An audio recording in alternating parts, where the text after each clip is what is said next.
sleeping too much in bed. This record's broken, I'm just trying to move my feet again. Can't keep reliving my past pain. 'Cause I'm not perfect, nor did I claim to be, and I felt worthless, but I'm shaking off that feeling. I'm not perfect, nobody here should see. We're all just trying to get through. I'm just trying to get through. I'm just trying to get through. I'm just trying to get through. We're all just making our way through.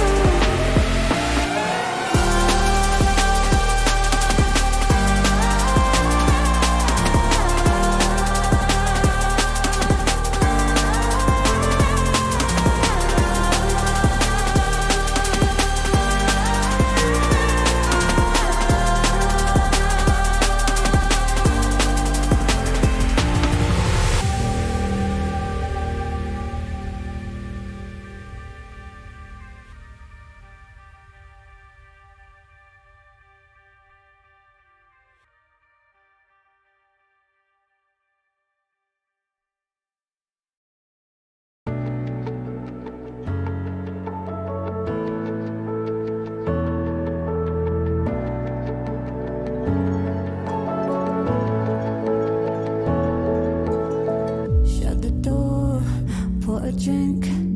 It's about time. Who decides in our minds what the future holds? No reason running from this. Perfection doesn't exist. We can keep pushing our limits with this weight on, with this weight on. And we're going beyond the highest ground. And we'll take the only steps we found. And we're going beyond the highest ground.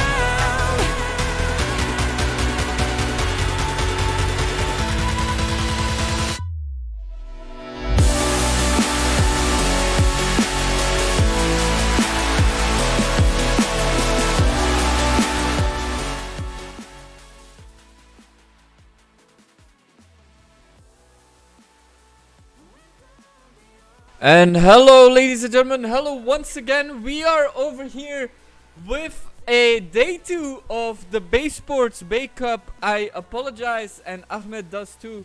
I think I can speak for him probably for the little bit of delay, for the little bit of the technical difficulties that we've had. Can I not speak in your name? No. Okay, fair enough. But welcome nevertheless. I have a new microphone. I think the quality sounds very, very nice. What do you say, Ahmed? No. Alright.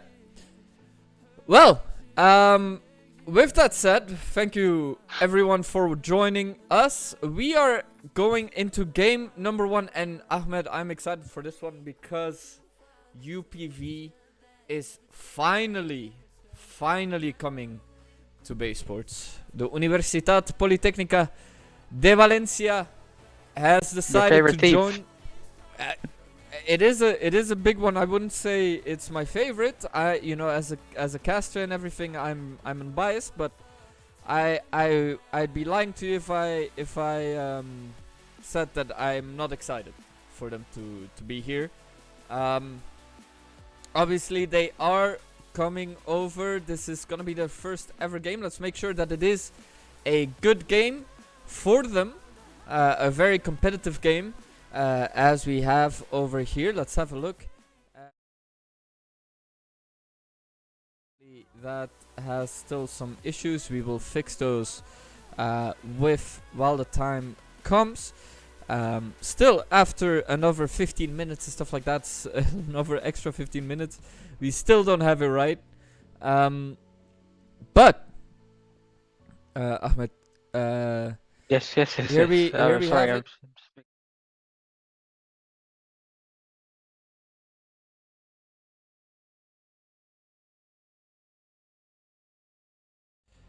This is what our UPV esports looks like. Q Van Van, Pachi El Pirata, Orisco C148 Sweden, and Jorens. They look very competitive. If I have checked their OPGGs, I think most of them are around the platinum range. No. Diamond? They have 3 master players. Oh, Let me remind you. 3 master players. We had 1 master yesterday and we went insane. They have 3 master players, 2 platinums, and 2 diamonds. mhm. So all I'm gonna say is that we thought 1 master was scary. Yeah, you've not seen nothing yet, son. As UPV comes here, and not only I wouldn't necessarily say they are the fan favorites. I mean, we've seen the chat yesterday, with the master. Surgmate 1v9. Surgmate squad is in the chat, ladies and gentlemen. Hello, Surgmate. How are you all doing? Nice to see you all. Surgmate squad is back. Yeah, we've made the announcement yesterday, saying that it is the first season without Team Havoc, but Surgmate squad has just confirmed that they are over here.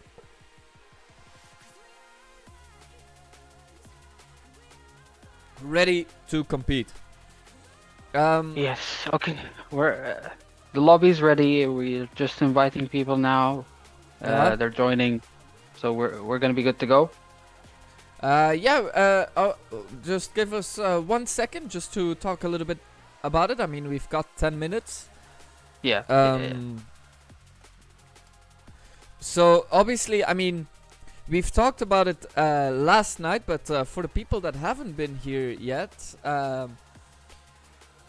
this is pretty much what it's all about. If we can get the right thing for once, I apologize once again for this. We are still working on all of this, on the scaling and all of that stuff. But yeah, so UPV in the meantime, you've mentioned it. Very scary team, very scary. Indeed, 3 masters. Maybe not the fan favorite because we've seen yesterday.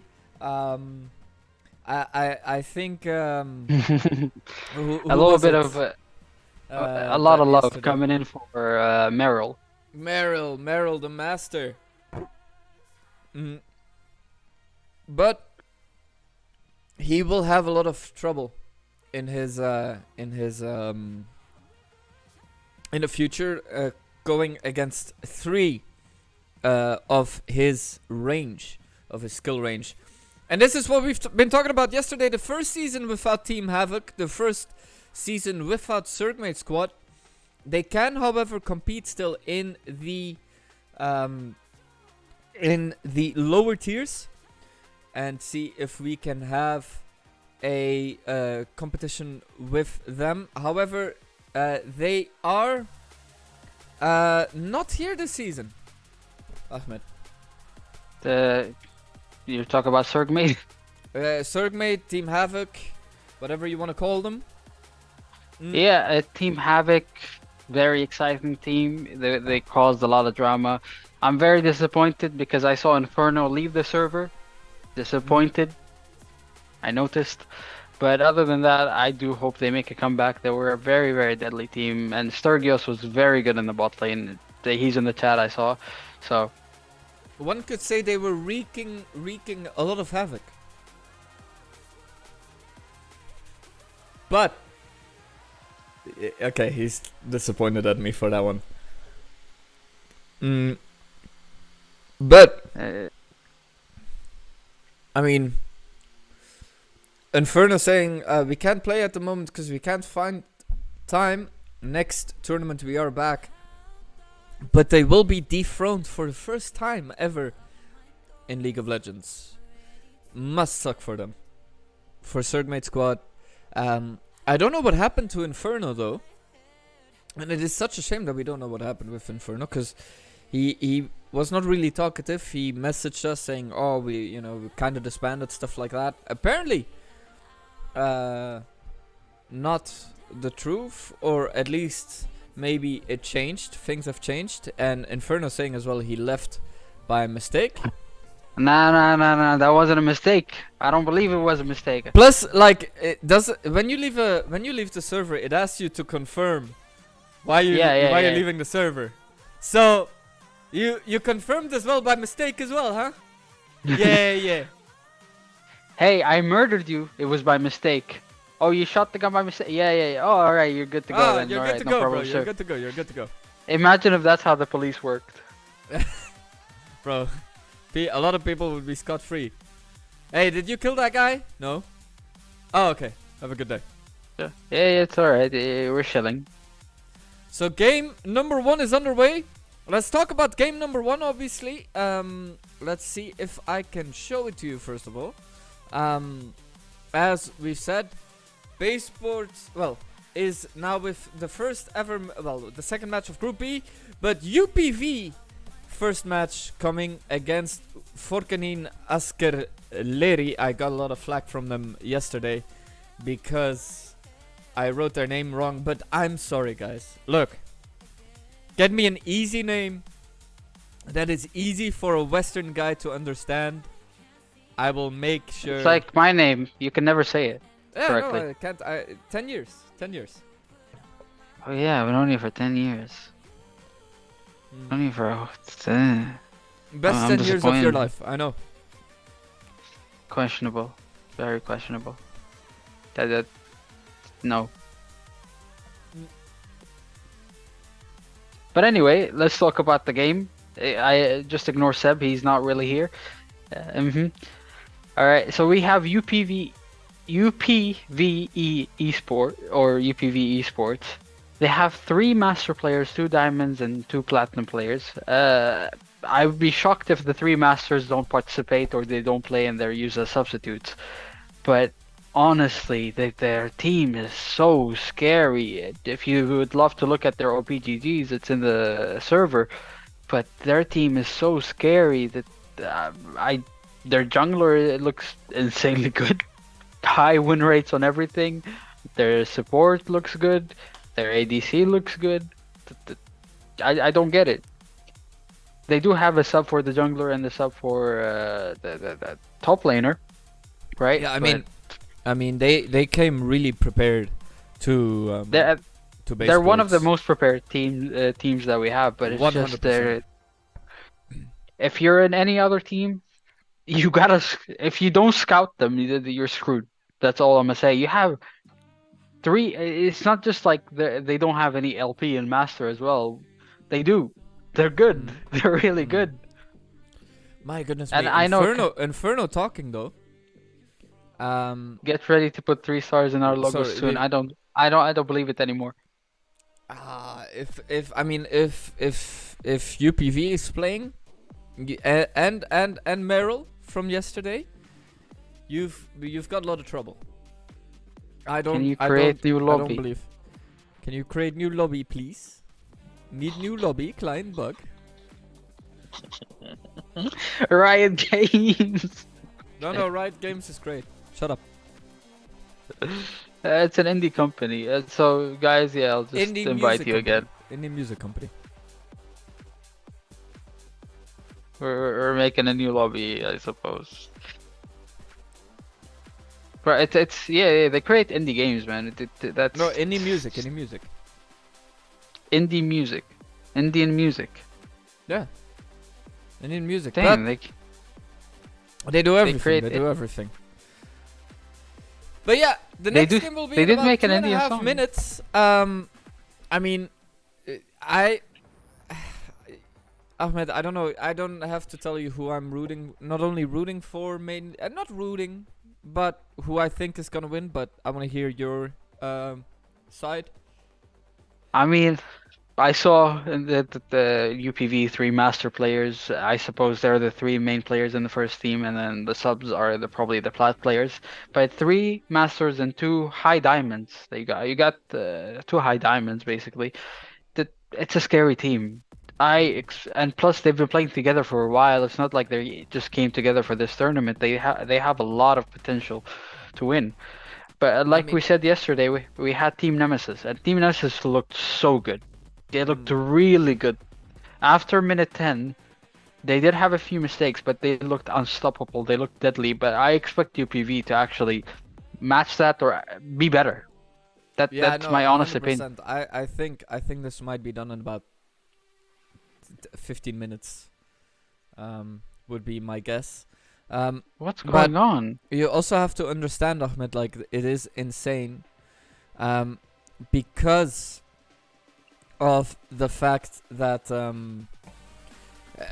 they have battled in the Amazon esports scene, the Amazon University esports scene, and they were not bad in that one. I don't know if they've won eventually, but very strong team nevertheless. We are in the meantime looking for solutions as well, obviously, so bear with us while we go through these silly changes. I don't know what's going on. I don't. Who deleted the last lobby? I don't know. I just saw everyone get kicked. I don't get it. Okay, fair enough. I Well, don't we're get it. working on it. Also, I apologize already to Sweden. I put C148 and not C418, but tiny details, tiny details. We are underway almost. Only 10 seconds left if all goes right, God willing. UPV blue and the Turkish team FURKANIN ASKERLERI on the red. Ahmed, obviously, Yeah. like we've been talking about it constantly already. Dangerous team, dangerous territory. How far do you think UP? Okay, I want to ask you first. How far do you think FURKANIN will be? Your prediction on how far FURKANIN will get in this? I mean, my personal opinion, right? This doesn't mean that it's true. I don't think they're that well prepared. I don't think they kind of understand who they're playing against and everything. To me, it looks like some friends coming together to play. But yesterday they did play. They did not play bad necessarily. Right. But it's just they gotta work on a lot of things. As I mentioned yesterday, you gotta work on your communication. You gotta get it on point. Like I said, they weren't bad. It's just it was a big difference seeing a team play as a team, and then you see on the other side just people playing just alone. bantering around, yeah. Yeah, course, that's that what ma- it that felt makes- like that for makes a lot me of at sense. least. So, based on that analysis that I made yesterday, I think UPV would be fine today in both games because they are playing against two Turkish teams today. Yeah. So, Spain v on Turkey top of that, twice. they are, yeah, and on top of that, they are both on the blue side as well, so they have that tiny bit of advantage. Not that they need it, but just, you know, as if things couldn't get worse for the other team. All right, shall we head into can't champ select? By Start the way? until admin says Zilius can play. Okay, can What? you answer Swooper Norp?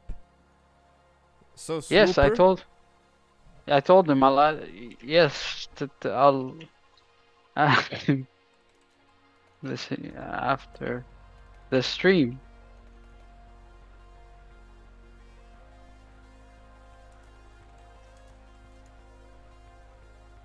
So yeah, I think we are ready to play Bachi El Pirata O Risco C418, blue pick, red pick, spectator. Let's. Do we want to go into the spectator? Do we want to watch it unfold?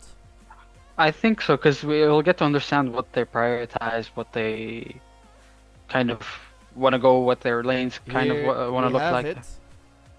Game one. So we'll get a lot of information from it, basically.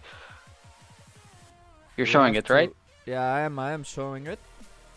All right, we have UPV on blue side and I don't know how to pronounce admin's team. FURKANIN. FURKANIN on the reds.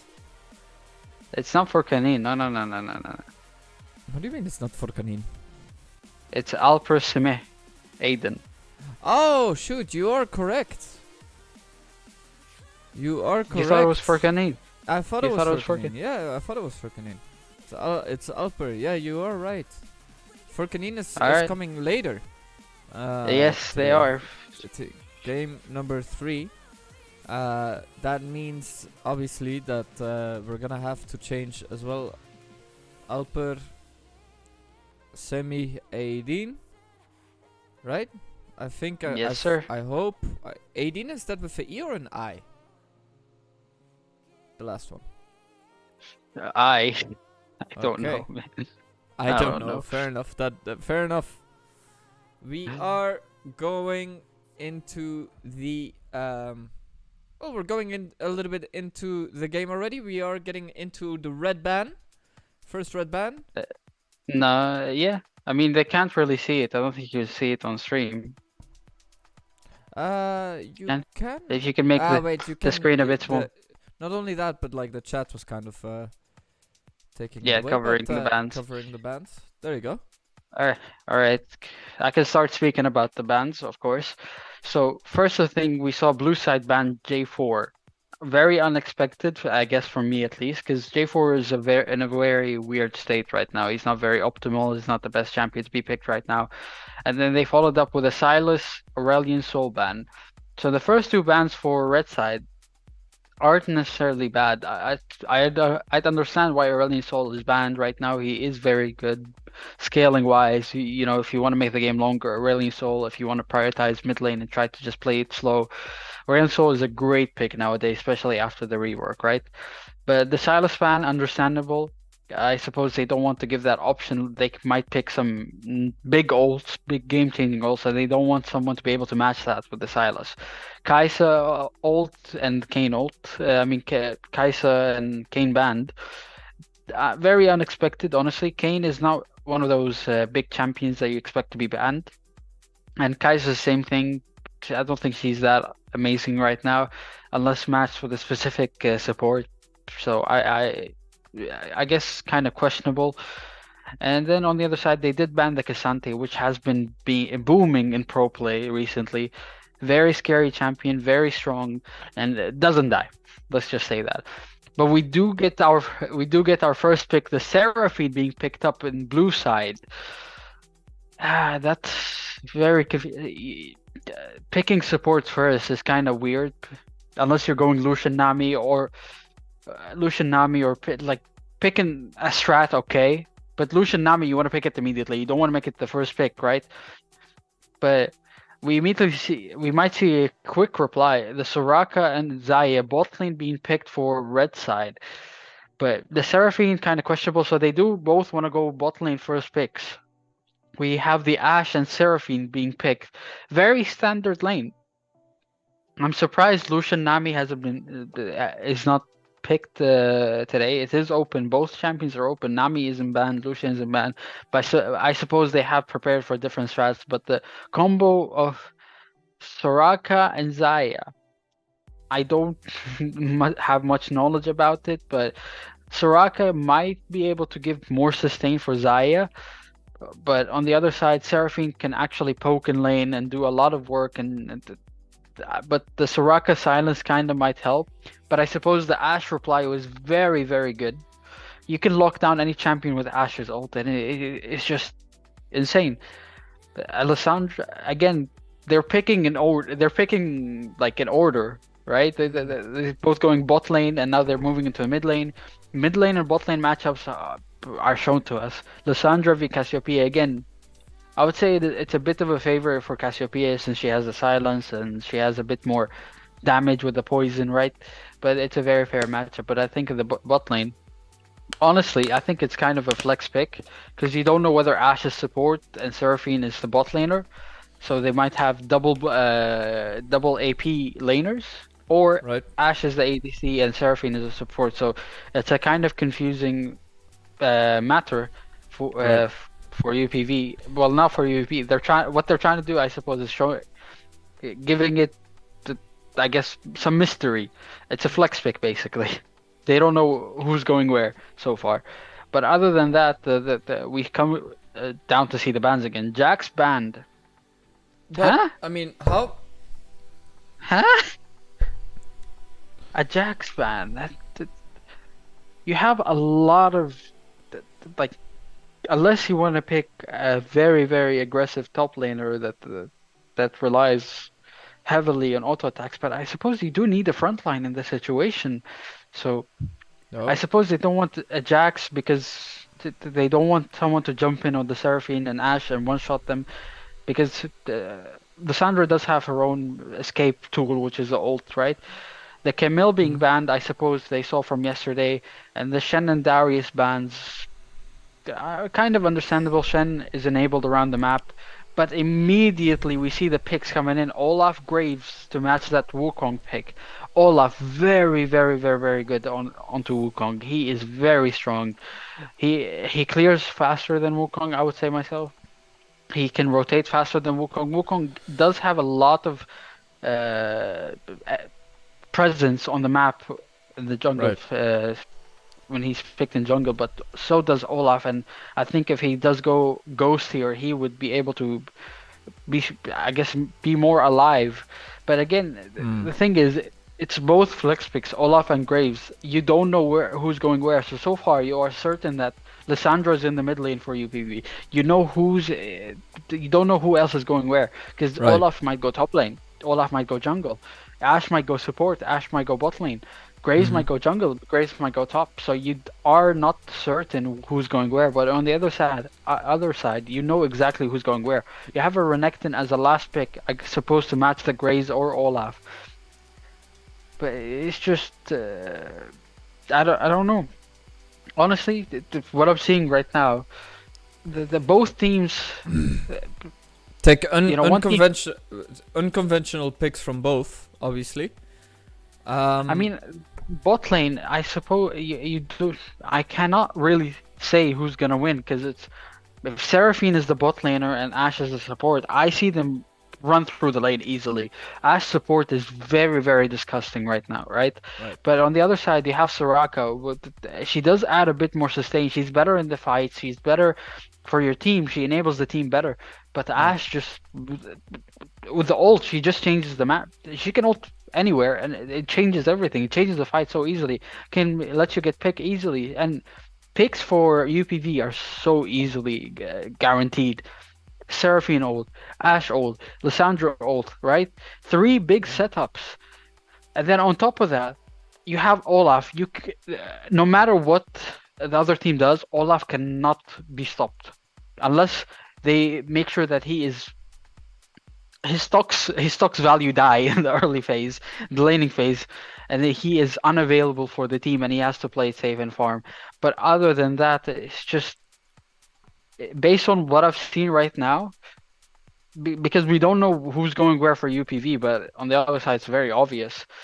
If you match the Olaf with the Renekton, I think Olaf wins the lane, and if you match the Ashe with the Xayah and the Seraphine with Soraka, I think a bit of an advantage for Ashe and Seraphine, because I don't think the Xayah Soraka combo is that crazy. But in my eyes, UPV got this. I'm saying that they're gonna win.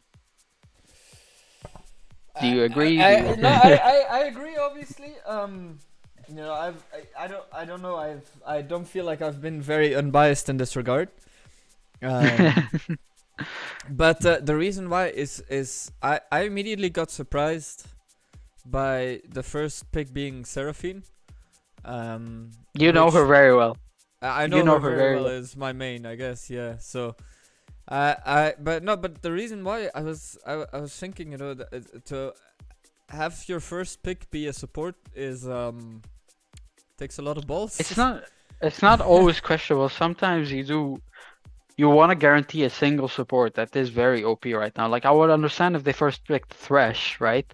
But a lot of the supports you want to go for is just questionable to first pick it. It kind of shows what the other team, the direction you're going to, and it kind of, how do you say it? It gives them an idea of how to play against that, right? Gives them a counter. So I suppose they saw the Seraphine and they expected it either a support or a bot lane, because I don't think anyone would go mid lane Seraphine anymore. So to match that, they decided to go with the Soraka. right? Soraka does stop Seraphine a little bit, but she's not that deadly against stopping. As Zaya, I suppose, as an answer, is just. I don't really like it. I don't like it that much. She does have a lot of survivability. So the Olaf trying to jump in, the Graves trying to jump in, the Lissandra coming in with the ult. She does have a lot of survivability with her ult, right? But still, the only complaint I have for you, or the only disadvantage I have for UPV is the amount of picks that the other team can get. They can get picks way more easier in team fights. They have so much CC. You have the Wukong ult, you have the Zaya 3 feathers, you have the Soraka E, you have the Renekton jumping in and Wing, you have the Cassiopeia ult, and let's not forget the silence from Soraka and Cassiopeia. They have so much crowd control, and it's scary, right? But on the other side, the laners that have been picked, it's just they win lane. That's it. Olaf wins against Renekton if Olaf is in the top lane. Ashe and Seraphine win against Soraka and Zaya. Lissandra can have a bit of an advantage because she can poke down Cassiopeia easier. And so the laners win, but in team fight, when a team fight comes, and let's say both teams are equal in 25 minutes in, right? I would say if both teams are equal in 25 minutes, yeah? Sorry. Yeah, no, sorry. Continue, please. Yeah, I think Aiden's team got this in the bag, honestly. If we pass on to 25 minutes, 30 minutes, and let's say it's 0-0, no kills, no towers, same kind of gold. Aiden's team got this mainly because they have the Renekton who can dive in the back line.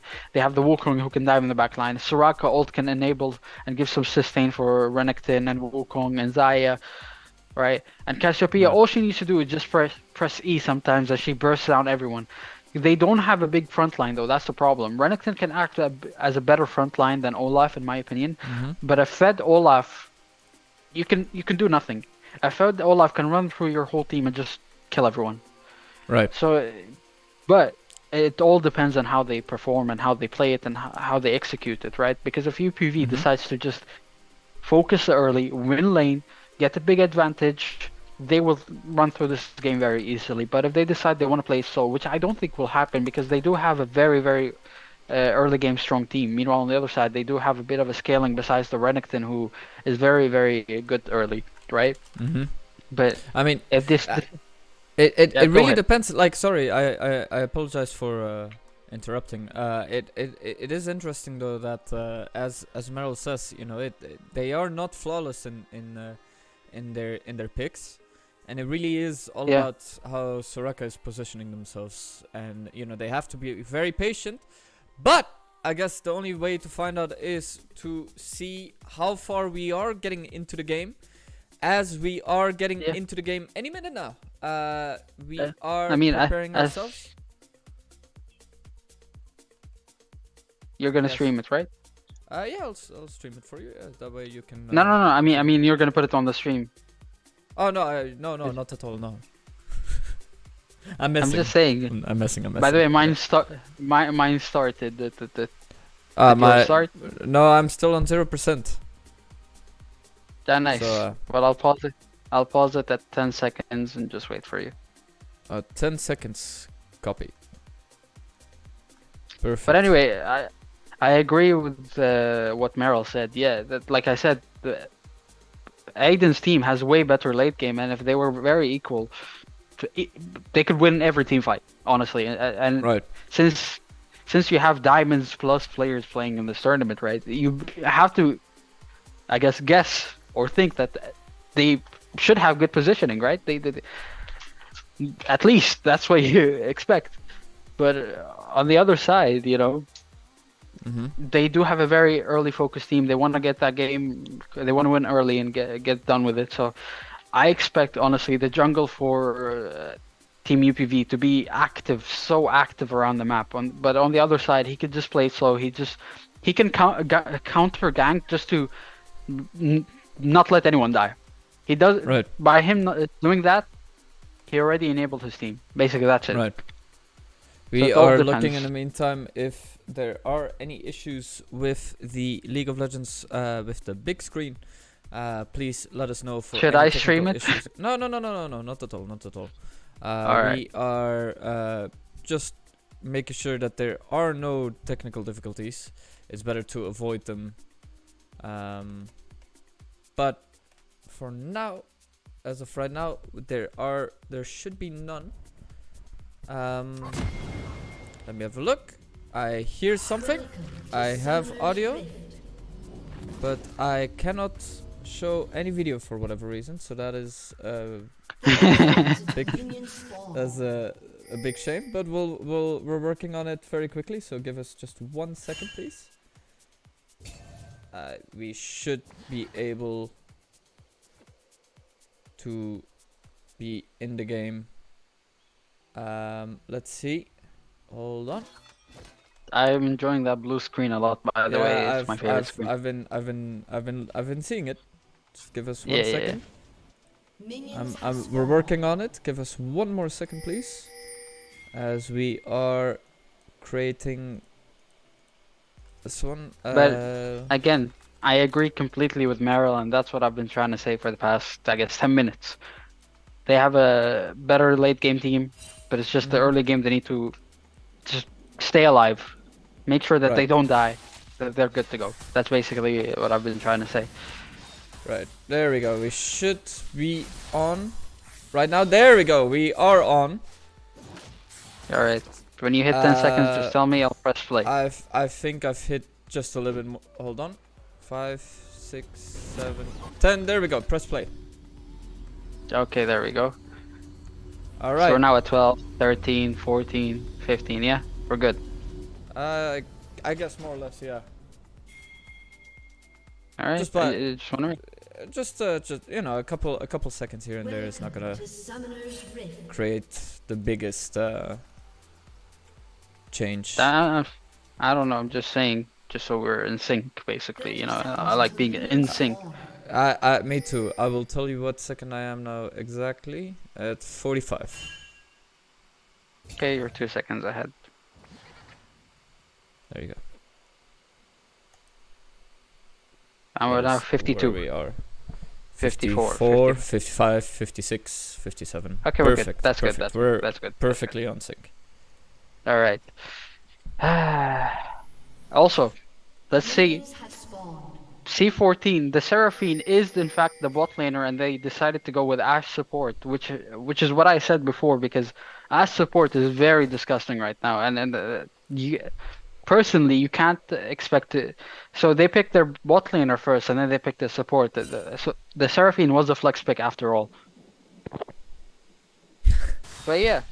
Was that all that it was? Just a flex pick? Because they have 3 masters? They know that they're gonna win it anyway? Or at least that's what they're feeling?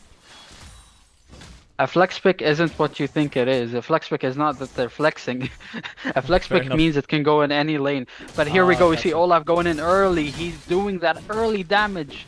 Just poking down the Renekton, trying to give him a hard time. Soraka coming in to land the Q. Just, again, a bit of damage, but Renekton can already not play the game. He's not allowed to play. Olaf is telling him, sit the freaking hell down. You're not allowed to touch these minis. You're not allowed to get any XP. But look at that. The poke laners from Ashe and Seraphine just trying to make sure that Soraka does not step up and try to land her Qs. Anytime she steps up, Ashe can throw a W, Seraphine can throw a Q. It's very simple. Mid lane, I expect it to be fairly even.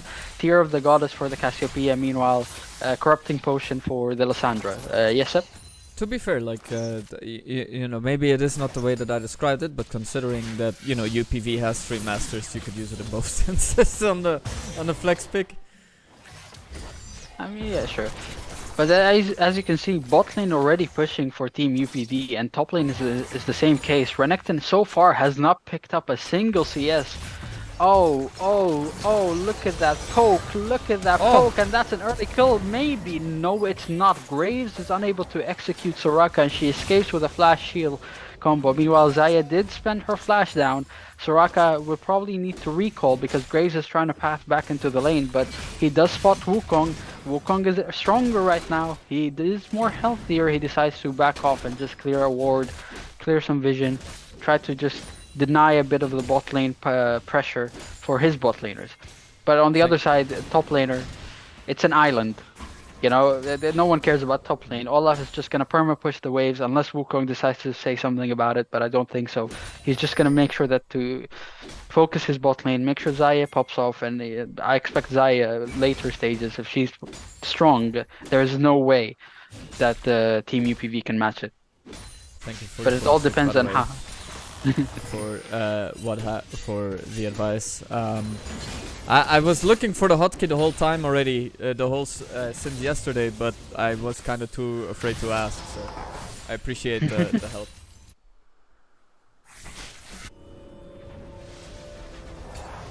But yeah, so far, it's not bad from either side. Renekton's gonna pick up a wave here and just the recall probably. Wukong just getting the Raptor, you know, there's not much happening. The gold lead is there, 100 gold, and now it's back to even. So far, the game plan for Aiden's team is perfect. This is what you want. Play it slow, buy time, 25 minutes, 30 minutes, you're good to go. The moment that Aiden's team slip up, give the UPV some kill, some gold, it's over. You just need to not to give Olaf some gold, you just need to not give Lysandra some gold, or the Seraphine. Ashe doesn't matter, because no matter what you do, Ashe at level 6, she'll just throw out her ultis randomly, and she creates amazing setups, so you have to be careful for that. I see one cleanse present for the ADC. Cassiopeia did have to go with the TP to match the Lysandra and not lose any CS or some XP and be even with her. But other than that, we see a bit of poking here and there in the mid lane.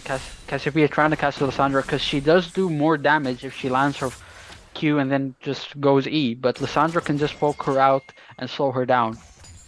Obviously, very as interesting. We are saying that, sorry to interrupt, Ahmed. Obviously, just for the people that are coming in, thank you for watching. UPV Esports on the left, the Summit team on the right. UPV having 3 masters, but time is ticking and time is not in their favor for the UPV Esports team. But we see Olaf doing so much damage. He does have ulti, but he did not commit for it, and also the ghost. No TP for the Olaf, so if he does die once, he will lose so much. But again, we see the bot lane. It's a very simple game for UPV. Poke, poke, poke. Don't let them come close to the wave. Make sure that they cannot scale at all. The moment that they get freedom a little bit. Oh, Renekton going in, but Olaf is way stronger. He just uses R, and Renekton decides to back off because he cannot commit to it. He does not have any damage. He only has the longsword and some boots. But anyway, Olaf is again heading back. He wins the 1v1s. Graves is bot lane. But if you also, another thing, look at how much the river is in control of UPV. Renekton going in again, but Graves is here to deny Renekton the kill. Ghost being used by Olaf. He is going to charge in, but he's not going to continue, and Renekton just uses the flash to escape. Very, very, very simple play for both teams, but both of them are not executing it correctly. Because you have so much setup for one team right now. You need early kills, but they're not going for it. Meanwhile, all of that happened in the top lane. Graves is taking red, he's stealing the Wukong's red buff, but he would not be too worried about that. He just grabs Dragon and just gets away with it. In the top lane again, Renekton poking so much, but again, he cannot commit. You're against an Olaf, you cannot commit on anything, but already we see a 500 gold lead for Team UPV, mainly because the top lane has been pushed non-stop and Renekton can't really step up. And you know, on the bot side, it's very even in CS, but Seraphine was able to poke Xayah out of the lane, and she was able to get a recall and get another item. So Xayah might be a little bit not having that much fun, but at the end of the day, all she needs to do is play safe. Again, in the mid lane, Cassiopeia very even with Lysandra, 5 CS difference, now it's decreasing. Wukong spots the Graves taking Herald. Ashe is in the top lane trying to buy some space for the Graves so he can finish the job. but they're trying to capitalize and catch the Wukong. They do catch him. Lysandra ult comes in. Graves damage comes in. Wukong tries to use his ult to do something, but it's not good enough. He is alone and he was spotted. Ashe rotation to the top lane, buying some space for her jungler, and Lysandra immediately moving to just flash and ult the Wukong, grabbing him very simply. See, very simple League lenses from both sides has to be played here, right? But it's execution that matters right now. If UPV gets a pick here and there, because once Ashe hits level 6, she can literally ult mid lane and Lysandra can ult, and that's a free kill, right? But the other Aiden's team has to be careful of that because they only have one cleanse, and I'm surprised as well that the Morgana was not picked. Mainly because if Morgana was picked here, right, the Black Shield denies everything. The Xayah would not be touched here. Xayah would be free to do whatever she wants. Late game, Black Shield, you're good to go. But they decided to go with the healing option and a bit of more sustain, I suppose, because Morgana does create, I suppose, some pressure. You know, her abilities are scary, QW, but it's just not I suppose as efficient for them as compared to Soraka. Yes, Seb? No. I'm excited just by seeing this, but it does seem very technical as well. Technical in the sense of that they are both being very careful with their moves at the minute as we reach the 10-minute mark. It is an advantage for UPV, but considering that they have 3 masters, nice traits on the top lane, but considering that they have 3 masters, it doesn't seem like they are abusing that knowledge, or at least wait, hold up on that. Hold up. Renekton going in, he does ult. Olaf is still too strong, even though he has no mana, he is still strong. Renekton trying to do something here, but he is more likely to die. Olaf coming in with the W, he does. Oh, Soraka ult coming in, clutch, he does not die. Not yet, but Olaf is struggling, he has no mana, but Graves is in the top lane, he's probably gonna finish the job here. Renekton can't do anything. Yep. Graves ult comes in and it's an easy job, well done. Another kill picked up for Team UPV. Umbral Grave for Graves, he can clear out the vision so easily, but Cassiopeia gets picked. Look at the rotation from Ashe, she's back in the top lane. And she left Seraphine in the bot lane alone. Again, Ashe moving so much. The support is playing beautifully. Soraka did match that, but she is not. She does not have that much damage, or she does not have that much, I suppose, effect for the team right now. Mainly because her team got caught with the Lysandra ult, and you had 4 people against you. It was a 4v2, so the only way you could survive is if you escape. You just ignore your teammate, let him die, just say bye-bye. 3-0 in the meantime for the kills. We've got about 2.5k difference in gold as Did you post that? Yeah, I did. Oh, I did not. Okay. I don't know what you were laughing about. It's okay. But anyway, 3 kills for Team UPV at almost 2k gold lead, but Renekton's gonna grab this plate, decrease a bit of that gold, might pick up a second plating. So far we've seen a plating going down for mid lane for Team UPV, and on the other lanes, bot lane, no platings picked up either side. Only now so far the top laner, Renekton did grab 2 plates, and in the mid lane, Lysandra picked up a plating. But again, Ashe is playing beautifully. Picked up that anti-heal first item. What? The Executioner's Calling as a first item. Denying the healing as much as possible. That's a great buy. But anyway, they're gonna dive to Renekton. Again, easy kill for the Team UPV. We don't even need to say anything about it.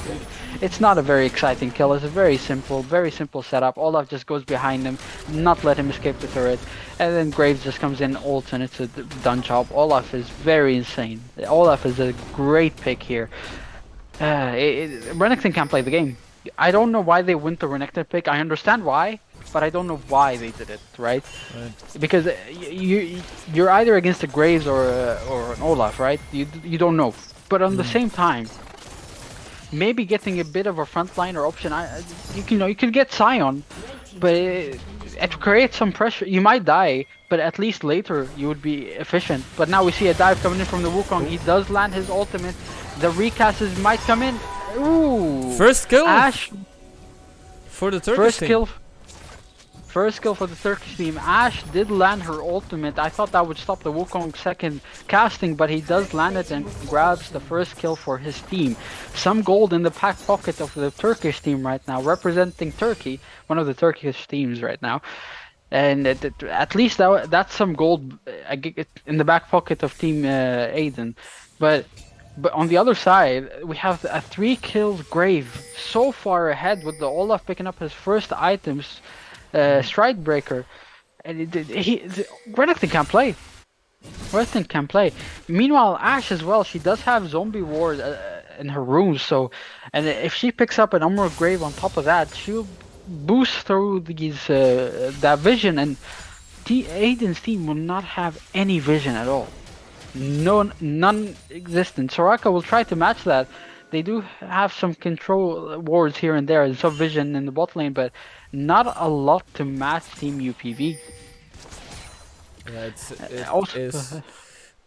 Yeah, sorry, you wanted to say something. I apologize.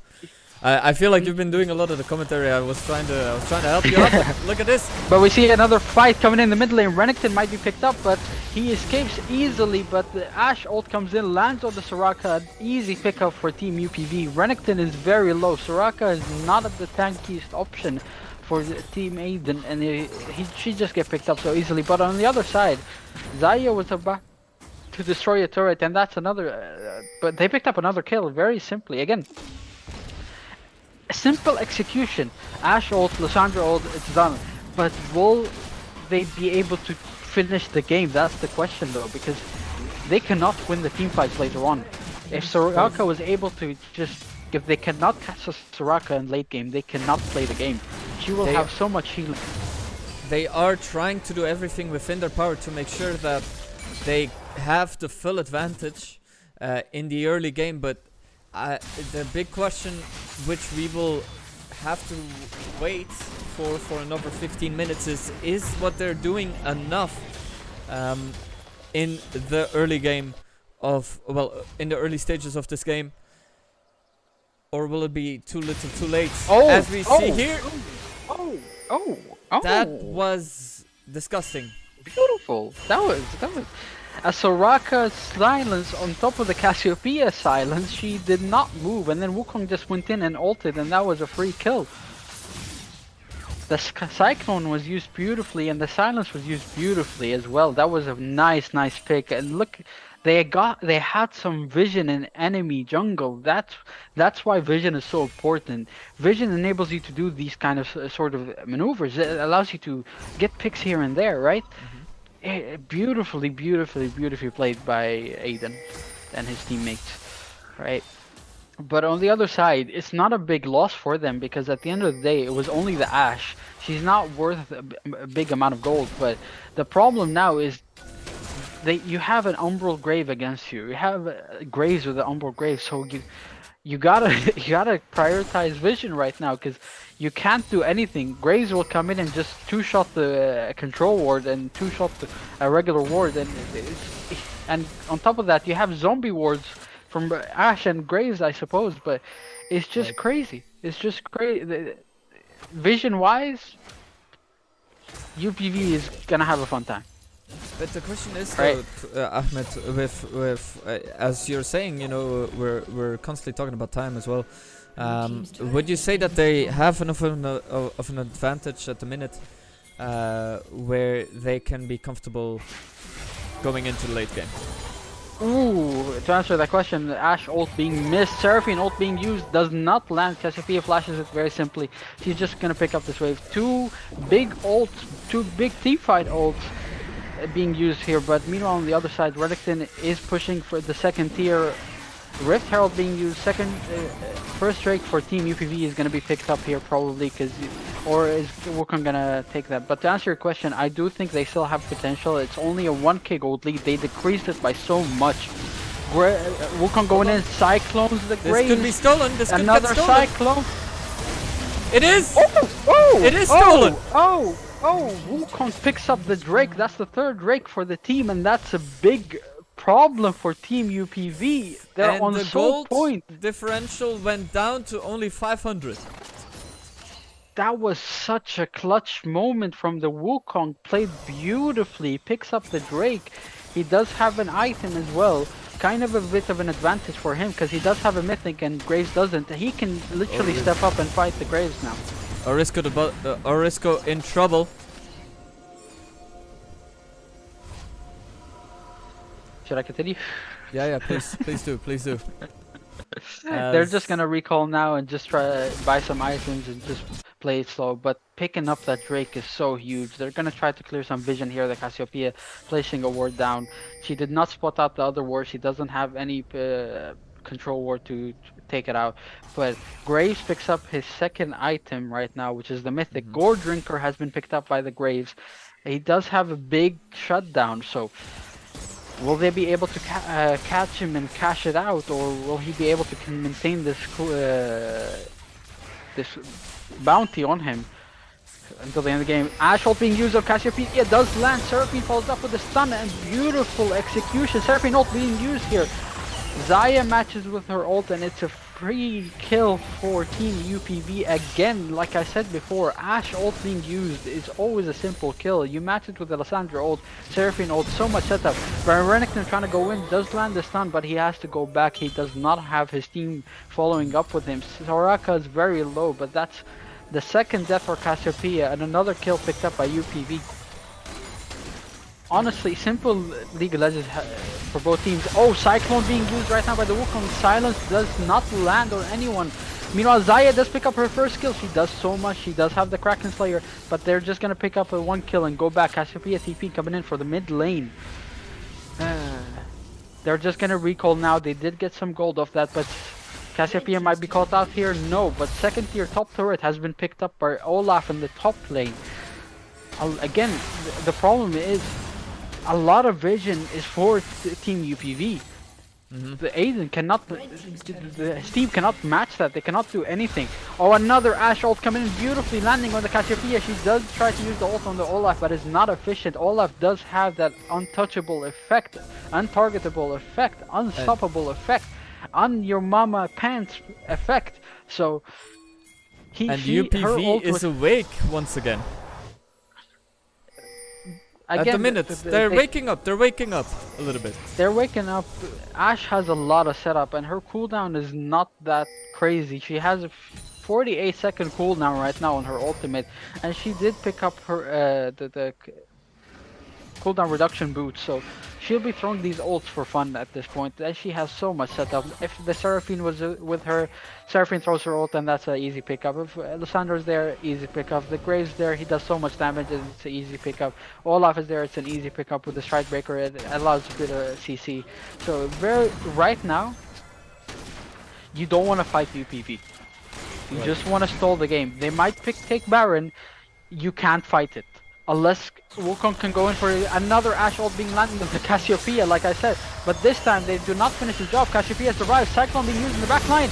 Lissandra has been picked up. Meanwhile, Olaf is trying to finish the job in the back line. Cyclone again lands on another member. They do pick up 3 kills for Team Aiden. Meanwhile, on the other side, Olaf does finish the job on the Soraka. Beautiful fight executed. Wukong trying to find another pick, but they are just going to back off. UPV lost so much there, but will they pick up? Orisco doing all he can, but will it be enough? Wait! It is. Graves grabs a double kill. Wow! Big misplay. Orisco! Big misplay from Aiden. They got so much of that fight, winning the fight. They grabbed 3 kills and dropped only 1, but on the other side, Wukong was greedy and decided he wanted to go for more, and it was a big mistake. You don't want to do that. You're chasing a fed Graze. You did not finish the job. Let him go peacefully. But no, they decided, hey, I want to chase. And that was a big, I suppose, mistake from them. But anyway, they played the fight beautifully. But at the end of the day, they played the fight beautifully. Wukong was able to cyclone very simply to the backline, grab the Seraphine, grab the Ashe, grab the Lissandra. On top of that, 3 kills.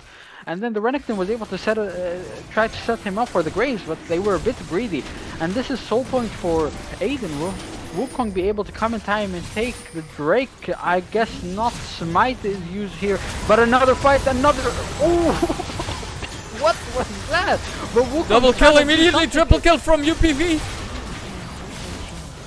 A triple kill for the Olaf, but that was a beautiful fight for UPV. As I said before, you don't want to fight them right now. So much setup.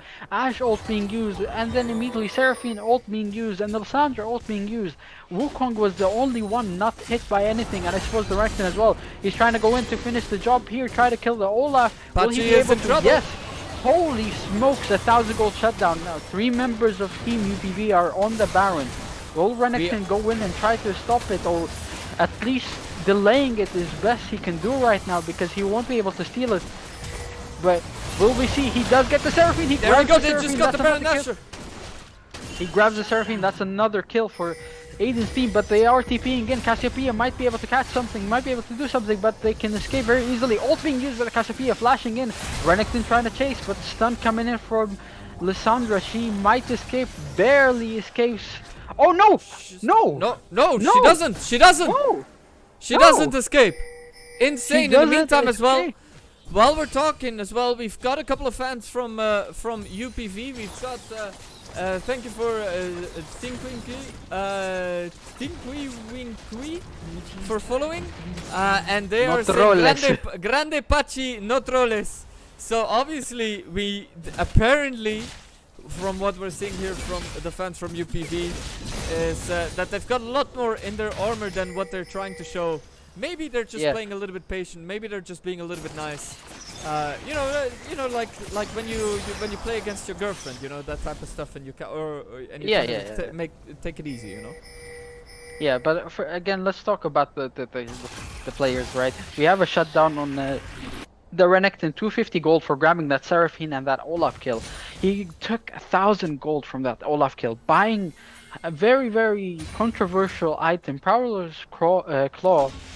I suppose he didn't want to go Gore Drinker to match the Graves, but he just wants to be able to catch someone out of guard. But here we see an Ashe ult landing on the Wukong. Wukong was trying to do something here. He's going on the Ashe. Soraka ult does come, but it's not efficient. It's not good enough to enable him. So they are unable to get something from the Wukong. Wukong dying is a big problem right now. He is the most fed member on Aiden's team, so he is very scary for UPV, but they were able to catch him off guard, and they just grab an easy kill. Baron minions are being pushed right now in the bot lane. They might be able to get this turret very easily. They do have double cannon minions right now within the turret, but Xayah is trying to do something. She's hitting the Graves easily, but Graves escapes simply by pressing R. Turret we like to see that though at the bot lane. But time is of essence, and I think time is not in their favor anymore, or at least it is starting to look like that. But I think, Ahmed, they've done enough at the minute to still keep that advantage going on. I mean, it's a 5k gold lead, right? 5k gold lead, and 2.5k of that came from the Baron, right? And plus the turret in bot lane. So Baron is out now. No Baron anymore. And they have to just play it. So, well, not yet. The next few seconds, Baron's going to be used up completely. But in the next few seconds, they'll be able to actually play the game a little bit and be able to actually contest fights and stuff. Because Drake is going to be spawning in a little over a minute, right? So they have to focus that. They are on soul point. Wukong, though, might need to do something. Here he spots the Olaf, but decides against it. He does not want to go in. Meanwhile, in top lane, Renekton does go in. Lissandra uses her ult to try to escape, and she eventually presses E to escape, and Renekton is trying to chase her down. Does he have the Prowler's Claw? He does. He uses it efficiently, and he does grab the kill on the Lissandra. Meanwhile, in the jungle, Graves is just clearing out some vision and pushing the Wukong away from the Drake so they don't have some vision on it. But so far, that was a beautiful play from the Renekton, being able to grab a kill. But meanwhile, Wukong trying to go in, Cyclones the Ash, might grab another kill. He does eventually grab another kill. He uses second Cyclone just for show, just to flex a little bit. Meanwhile, in the top lane, Renekton is destroying the base. He's grabbing the inhibitor. Wow! Renekton going in does so much damage. He might be able to kill the Seraphine. He does not. Seraphine was able to at least get a kill reply, but Olaf is going in. He's charging in. Look at that much damage. Can they burst him down? Can they do something? No, this Olaf is very scary. Holy double kill though from Olaf. UPV still wins triple the kill. fight. Still wins the fight. A man down. Seraphine came in with the TP late in the fight. It was a 4v3 in favor of Aiden's team, and they can end from this, I think. But that was a beautifully executed fight. Olaf charging in the bot lane. He does have 9 kills after all. So are they gonna get us? Are they gonna get as close as Red Team was? Yes, they did. The first inhibitor is destroyed, and Renekton it seems all about done at the minute. Renekton is gonna be back in a few seconds. Ult, Ashe ult. Oh! Ashe ult coming in, clutch, disabling the Renekton. Told him to stay in base, buddy. Don't play the game. Ashe was on point this game. Ashe was insane. Ashe needs a raise. Ashe was playing beautifully. The rotations to the top lane, she was all around the map, and Soraka can't really match her. Soraka is not a roaming champion, and Ashe isn't a roaming champion either. All she can do is basically send out her ultis, but Ashe was all over the map. She was in the top lane, she was in the mid lane. She did not look at the bot lane at all. She was not in the bot lane except the first few minutes, and all she did basically was just go in the top lane, go in the mid lane. Give some space for the Graves, give some space for the Lissandra, not let them give some pressure for her jungler in mid lane. And it's just insane how amazingly this Ashe played, and how much she affected the team, and how much I suppose leadership role she played. Because to me, at least, it seemed like Ashe was directing the team, telling them, hey, Wukong is here, I'm gonna buy some space, you do this, right? Hey, Cassiopeia is trying to push here, I'm gonna throw out my ult, you just charge in, I'm throwing out my ult, it's gonna land 100%, and Ashe was playing beautifully. That's all I'm gonna say, and to me at least, she might have not done much damage, but those ults, matching with the Seraphine ult, matching with the Lissandra ult, she did so much work, Right, in the meantime, we should be going on any minute now with game number 2. Game number 2, obviously, being a Group A. If they have time to get into an interview, then perfect. If not, we are going straight into game number 2, which is, once again, our favorite Eastern European team battling it off with Fluffy Dwarfs Party. Fluffy Dwarfs Party had a no-show, I think, yesterday. Let's hope that they are in here today. But if not, RÄNDAJAR will be with another W for today for Group A. Ahmed, it was an insane game, one that had a little bit of a back and forth, but UPV did come up with the W. Yeah, UPV came up with the W. They executed their plan perfectly. Right, the early game they did struggle a little bit. They did not play as efficient as some might expect, right? But all I'm gonna say is I expected better from what are they called? Aiden's team, basically. Yeah. It's just you expect better. You expect better. You expect them to be able to match it. You expect them to be able to play it safe and actually try to, I suppose, how do you say it? Capitalize on their plan, right? Play it safe, play it slow. Be able try to get to the late game. You have a Xayah, you have a Soraka, you have a split pushing Renekton, and you have a Cassiopeia. The longer you stall the game, the better is the chances of winning going to be for you, because you see a Graves coming in, you see an Olaf coming in. Right, you pick a Cassiopeia and a Wukong, just so you can have the Wukong can be able to help the lanes and not let them die that quickly and much. And to be fair, the first 10 minutes they were playing very well. They got a few picks as well. They were able to decrease the gold gap. It was 5k and they decreased it back to 500 gold, and then it got back up mainly because of the few mistakes that they did. UPV was able to notice the mistakes and capitalize on it and gain so much from it. So again, both teams did not play bad at all.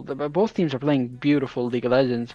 It's just one team did execute the plan how they wanted, while the other team was unable to, mainly because most of both laners, top lane and bot lane, was constantly pushed.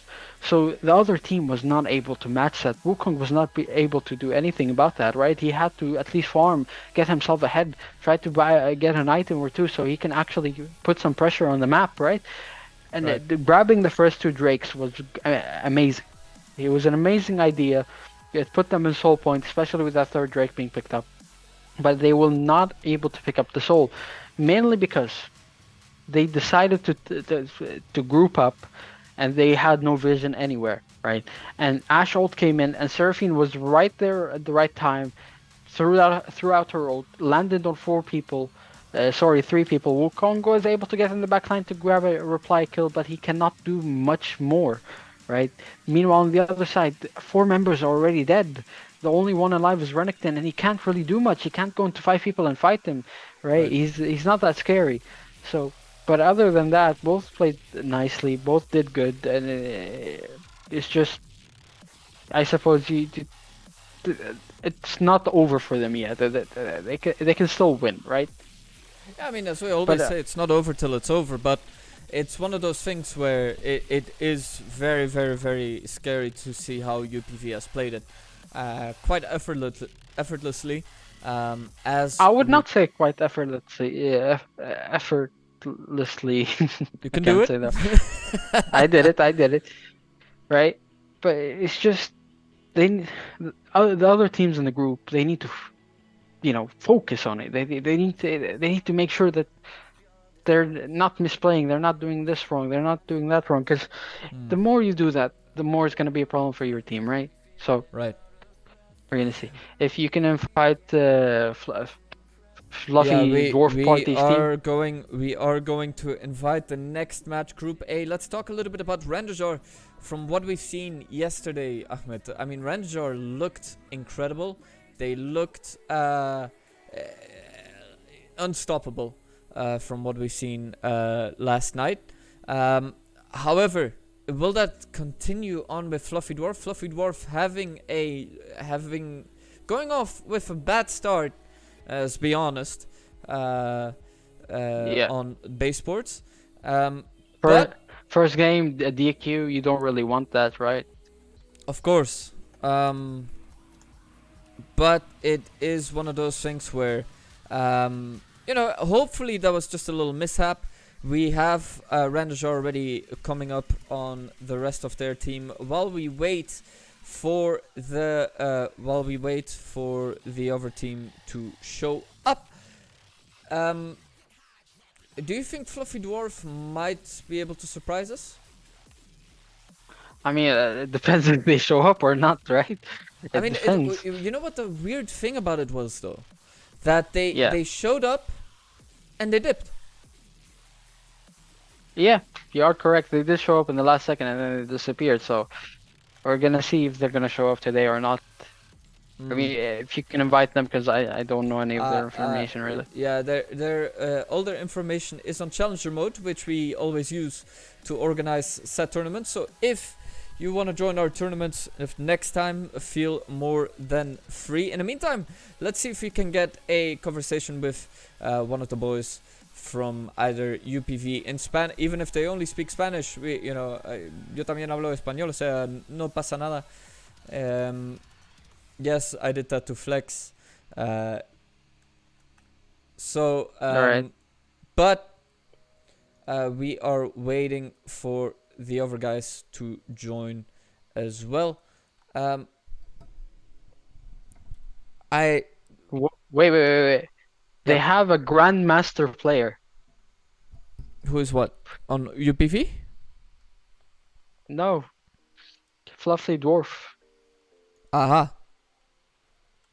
Fluffy Dwarf, We've they been have a Grandmaster player and we've been thinking, hey, master players. My man is like, I'm Grandmaster. yeah, but I mean, you know, it means nothing if you don't show up, right? That's how Yeah. I see it. You know, you can be Yeah, the best player maybe. in the world, but if you don't show up, then that's one. You know, I don't know. We'll see. We'll see. Hopefully they do, because Have I wanna see some League of Legends. Of course, of course. I think you are also sending them invites. Yes, yes, yes. Okay, if I'm not I did. mistaken. Now I invited the whole Okay. team. So we're Okay, waiting. so we are waiting in the meantime. Fluffy Dwarf's party are going to play today or not? How long we're going to wait for the enemy team? That is a very good question that I just got asked from 46. I think like 15 minutes, we always say. We do give always 15 minutes to make sure that we have everything sorted out. Let's bring in the 15-minute timer right now. As we wait. But hold on. I mean, do they know that they're playing in this tournament? They should, right? Because they've signed up for this tournament. So Do they know? That's They should. Which is the awkward thing about this. But 46 obviously asking. And there's other teams that are also asking, obviously, because they want to join. They want to replace a Fluffy if they're not there. But you know, you'll have a mass disadvantage on that record. We, however, do have the timer ready. I mean, the issue with that is we can't really replace a team right now. Exactly, it's a bit too late for that. But It's a bit too late for that. game 2. We have the timer set. In the meantime, if you could be so kind, Ahmed, as to invite UPVV and the other guys into the stream, it would be amazing to have them on. In the meantime, let's talk as well a little bit about. I mean, we are early into this stage. We are early into the League of Legends stages. But let's talk a little bit about what we have coming up next month. Next month, CS:GO, our first ever CS:GO tournament coming up. Ahmed, I'm very excited to see what will happen with that tournament. We've got a couple of teams already ready, showing up. It will be sort of the same platform than what we're doing right now with League of Legends. We have. Let me have a look if I can show it to you as of right now. There will be only. We have only 8 teams that can sign up. 9 have registered, so that means that if you want to sign up with your CS:GO team, feel more than free. We've got a big team behind us for CS:GO as well. They are. Most of them are full teams, I think, if I'm not mistaken. But obviously the first 8 people to confirm get the chance to play. 250 euros as well on the line, the same as League of Legends. Ahmed, what will you do with 250 euros? I mean, today I'm feeling like buying a whole, start up my own pizza chain with 250 euros. That's what you're feeling like today. Yes. So we are going to bring UPV.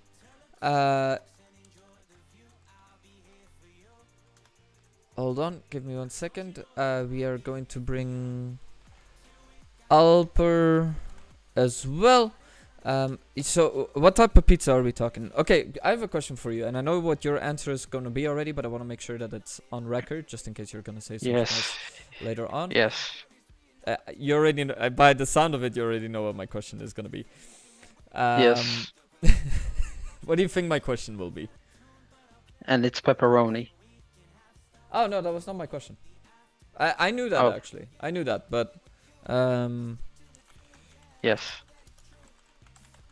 No, my question was my question was not that actually. My question was gonna be, pineapple on pizza. Shoot you on sight. What do you mean shoot you on sight? Pineapple on pizza is good. I am sorry that you've never had the chance to taste something as holy as pineapple on pizza. And I'm sorry that you are not a lovable character. That's why you eat pineapple on A pizza. lovable character. What am I on fucking Red Dead Redemption? Yes. You're the guy that I see in Red Dead, and then I shoot him every time You I just see shoot him. him on even though- sight. Yeah, even though his corpse is right there hanging, right? I just shoot him just to remember the time I Just to make fought sure. him for the first time. How enjoyable it was, shooting him. Gotcha. And Boy Merrill, the Boy Tang, I mean, not Boy Merrill. Boy Tang, no. What? And spaghetti with ketchup. No. You don't do spaghetti with ketchup. That Even- Bjorn kid. That's... We agree on that, We right? agree on that. And Ahmed and I, we never agree on shit. So the fact that we agree on this, nah. Nah. Something's wrong. Something's wrong. This is This is wrong. if I read the Bible, I think there was a verse where you go to hell for that. I don't remember, but I think there was one verse like that. You go up to in front of God. Hey, I ate spaghetti with ketchup. Nah, boom, Bro, my straight. man, Man getting banished. you know, not the first layer of hell, not the cute torture. No, Christians, where we they don't- Christians don't have that. That's the thing. Well, okay, for us, not the cute torture where they put you in lava. Oh, cute. They throw you down at the bottom of the bottom where your mama don't like you, but she likes everyone. 46, I think is agreeing with Bjorn Kid. I don't know what they do in like Eastern Europe with the whole, They eat ketchup on spaghetti. Do you break your spaghetti while you're cooking? No. What? Why would you do that? No, because like sometimes you have like the very long ones, right? And like you break it in half. Why once would and you then break put it? in- Put it in water. It will go Because down then on you its have own. more. It's like slicing your pizza not in 8 pieces but in 16 pizzas. You have more pizza. I enjoy having one long fucking pasta piece that I get to enjoy for 2 seconds instead of finding another piece. You are great. You're Don't great, break don't them. break them. Yeah, exactly. Yeah, I know. But I'm just saying it. You for just the- said break them. No, You I'm just said saying break 'em. that I understand the logic of that one. I don't say I agree with it. I'm saying I understand the logic. Anyway, to answer Boy Tango after we got into the spaghetti with ketchup, no. Fluffy dwarfs. Is it fluffy dwarfs? I forgot their name. I'm not good with names. No, me neither. Don't worry. I understand exactly how you feel. It took me a while to give you an idea. I still don't know how to pronounce your name correctly. So there's that. Yeah, a fluffy dwarfs party. Yeah. So we're waiting on them. I mean, they're not even online on challenger mode, so I can't message them there. So that's always a bad sign. But we give each team, the same chance. So, that is always our policy. Who do you see as a favorite to win the cup at the moment, and who do you see as having the biggest potential? Asked Boy Tango. That is a good question. If you were to ask me, UPV has a lot of chances right now to. I'd say they have the biggest potential to win this. I mean, they have the biggest potential to win this because on paper they have the best players, right? If we're only talking statistically. Yeah, I agree however, with you. I agree yeah. with you. However, they've got a couple of issues though, which they may not want to admit, but we'll have to wait and see if how good that will be, how good their team will actually be in the long term. Yeah. I mean, for me, I'd say, for example, let's talk about both groups. I think RÄNDAJAR, obviously, Right. can top that group easily. I think they're the best team in that group. On the other side, to me, I'd say UPV might end up first and Nemesis second. That's what I see, at least for me, right? And then as well, it's just the biggest potential. I saw some mistakes for RÄNDAJAR's team. I think they're very good. They're very talented. I think RÄNDAJAR team has the best potential. Even if they win the group, right? I think they have the best potential. Right. Saxon Furtzik as well saying for the future games you can make a highlights of the previous games and show it on breaks. I agree. Unfortunately, we don't have a massive team. Like the team that you see right here for League of Legends is pretty much the team. Is the team. This is the team of League of Legends, right? So this is about as good as it'll get. But what are you trying to say, Saxon Furtzik? That we're not entertaining? Huh? Is that what you're implying? I mean, one of us is. The other isn't. We'll both know who he is. I don't know why you're here. You want me to go? I'll go. You fucking pineapple hating bitch. Pineapple head looking bitch. Are those spikes in your head or are you just happy to see me? Maybe a bit of both, huh? Yeah, highlights sound really good. Yeah, I agree. But me having a Lamborghini also sounds really good for this year. But, and me buying a whole country sounds cool. Hold on, but on a serious note though, if you want to help us as well, feel more than free. We are always willing to take applications for for Baesports. So if you want to help us work on Baesports on future tournaments, feel more than free. Feel free to DM us. Sign up on our websites as either one and work with us. It would be amazing to have that sort of aid. Not if they show my Gale Force into five people. Yeah. I remember that the Caitlyn, I think, when he gave holes into 5 people, and somehow, I think it worked eventually because they were too fed. Lucian. Oh yeah, Lucian Nami. Oh yeah, he inted. Yes, I remember that. I remember. We are just a little bit over 5 minutes. We are 5 minutes into our timer of game number 2. Game number 2 being, well, the other team of Group A. After this one, if they do have a no-show, Fluffy Dwarf is disqualified from the tournament. I'd say it is what it is. Yeah, I mean, there's no if they lose this, there's no point to play the third one, because even if you win it, you're not gonna qualify. So of course, which means that we would have 3 teams in Group A, and 2 and 4 teams in Group B. This is what Group B looks like at the minute. What we just had. UPV Esports, Nemesis, and the 2 Turkish teams. I can't wait to see the Turkish takeoff. The Turkish face-off. See, that's gonna be next week. It will be next week Saturday at 3 p.m. CET, and next week Sunday at 3 p.m. CET. But from what we've seen so far, Ahmed, I mean, what do you think? What do you think we've seen? Which team will go in Group B? Which team will go to the semis? From both groups? Well, let's start with Group B and then we'll talk Group A afterwards. We'll do a reverse order. Yeah, Group B, best 2 teams I saw, Nemesis, UPV. I can't wait for their matchup. You know, it's gonna be insane. For Group A. Hold on. We'll talk a little bit about Group B a little bit. I mean, UPV versus Nemesis. They will also be battling next week Saturday. Sunday.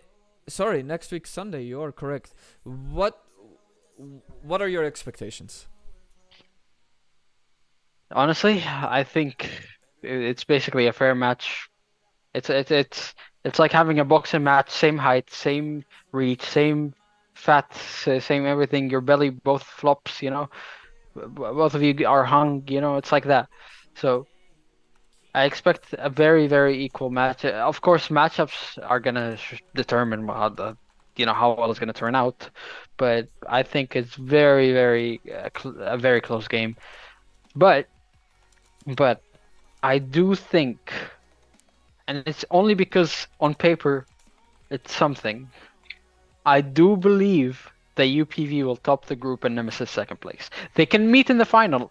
Honestly, based on how they both played today and yesterday, they can both go in the final. Because I did say Nemesis is gonna go in the final.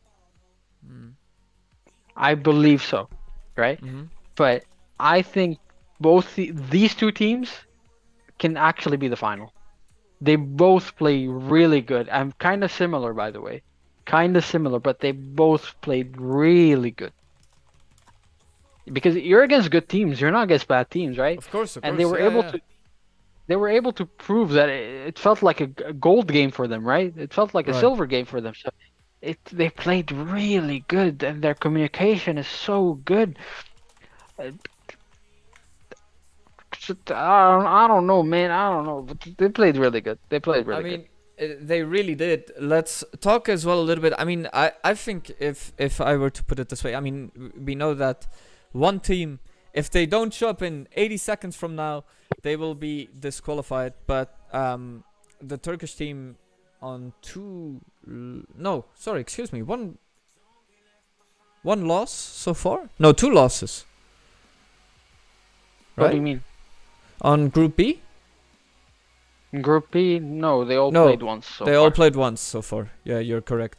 Do you think one of the Turkish teams can manage to pick it up to the semis? I mean, is Yoklan Turkish? Yoklan is Swedish. Swedish? I don't know. No, I don't think so. They can prove me wrong. But that's Group A though. You're talking about the different groups here right now. Yeah, I know. No. I'm talking about Group B. We are talking here about Group B, which hold on, because I don't know if you're watching the stream on your end. By your facial expression, that's no. That's okay. No, but obviously we're talking about Group B, which is just UPV, Nemesis, ALPERSEMIHAYDIN, and FURKANIN. Hypothetically, right? One of the Turkish teams gets into the semis. Which one would it be? ALPERSEMIHAYDIN. That one. Because they've had a more difficult opponent? They've had a more difficult opponent, but they showed how they can play. They showed me, at least, that there is potential for a bit of growth, right? It's just they did not understand the match. They did not understand the matchups that well, right? They kind of went for a scaling team, scaling game, and it did not go that well for them. But it's not that they played bad as well. Wukong was on point. Wukong was playing wonderfully. Their jungle, I think, is their best player, probably, and they played well. But they just need to do one thing: fix the draft, fix the drafting, because you can't go full scaling team. You need some early power. I know Renekton is an early champion, but you can't put him against an Olaf. He can't lane. He can't play the lane. Olaf is so strong right now, and you need to work on your bans. Because I saw Cassante ban was okay, understandable. Shen ban again, but some of the bans they make no sense. Even for UPV, I don't understand why a Kayn ban came in. Maybe because their jungler is a Kayn main. I'd understand that, but you don't need to ban. You don't need to ban mains. Right. Let's say you play in a professional tournament. What, that guy plays Zed? You're gonna ban Zed just because he plays Zed? You're gonna waste the ban. Let him pick Zed, but make a strategy to play against it. Are you saying that this is not a professional tournament? What? Because you said imagine you're doing this in a professional one. Are you implying? Yeah, I was talking about Worlds or something professional, not like two guys in bedrooms, two guys in a bedroom talking. I know what you're talking about. There's a green screen. I don't. Yeah. Anyway, drafting is a big problem here in Baesports. Even Nemesis, their drafting was not great. The Camille Shen matchup why would you pick Camille into Shen? I remember he picked Camille first, and then Shen was a counter. But drafting, don't play things you don't know how to play, and don't waste bans. Bans are Right. so important. You want to ban meta. You want to ban OP champions that are currently surfacing the air right now. So it's just insane. And also, yes, technical win for Ranger. You can leave the lobby. It's fine, Yeah, completely fine. I just gave the W to them. RÄNDAJAR on top of the league with Los Pocho Locos being second, and YoClan the only one that has still no W. Let's talk a little bit about Group A. Obviously, we haven't. Los Pocho Locos, they gave us a new thing. It's not been posted up just yet. They still have the Swedish flag on here. So give us just 1 second with that. But RÄNDAJAR, Los Pocho Locos, YoClan, and then Fluffy Dwarf's Party. This is what it looks like as well on ranked. Yeah. This is what it looks as well. I mean, they've 4 points, 2 points, and then all of the other ones with 0 points. Los Pocho Locos playing next week. So we have to make sure. I mean, all of them are playing next week, obviously, but Los Pocho Locos playing against RÄNDAJAR. Yeah. Which it's gonna be the first time we see them play. Yes, correct. Los Pocho Locos, they So- were very, very happy By taking that win. that they won the way that they won. I was like, nah, these type of guys, they win. They don't want to win like this. They're people of pride. They're people of, how do you say it? They're people of character and etc. etc. No, throw that idea out of the window. Let's go. Let's go, baby. No, Skill diff. no, Skill diff. exactly that. Bro, they were acting as if they won the Champions League final or something. But they were acting like they won the World Cup final. But I mean, they won fair and square, you know. Yeah. of So, course. but YoClan will face Fluffy Dwarf's Party next week on Sunday, but we're gonna give them a win. So that match is gonna be cancelled at that time, basically. They're gonna get a win in that group. But other than that, the rest of the games should be played as normal. We are gonna have to wait a bit of, I guess, 20 minutes until we head for the next game, which is gonna be, if I am correct, Yeah, we're gonna have UPV to wait versus 25 minutes. We are waiting. It will be UPV again. So they are Yes. having a field day today. They are having a big, a long day more than anything. They don't want to chat with us, unfortunately. No participants, I don't think. Nope, nothing over here. We have sent the invite link, but they so far no luck. 24 minutes. We are Yeah. looking if they want to join. Anand, hay un jugador de ellos que no aparece en Challenger mode. Bueno, we all were able to fix it. what? No, they just Anand, their coach, he messaged me, but I just was able to see it. Lo siento mucho, Anand. I'm very sorry. I just was able to manage to see it. We see a lot of new people as well on our Discord.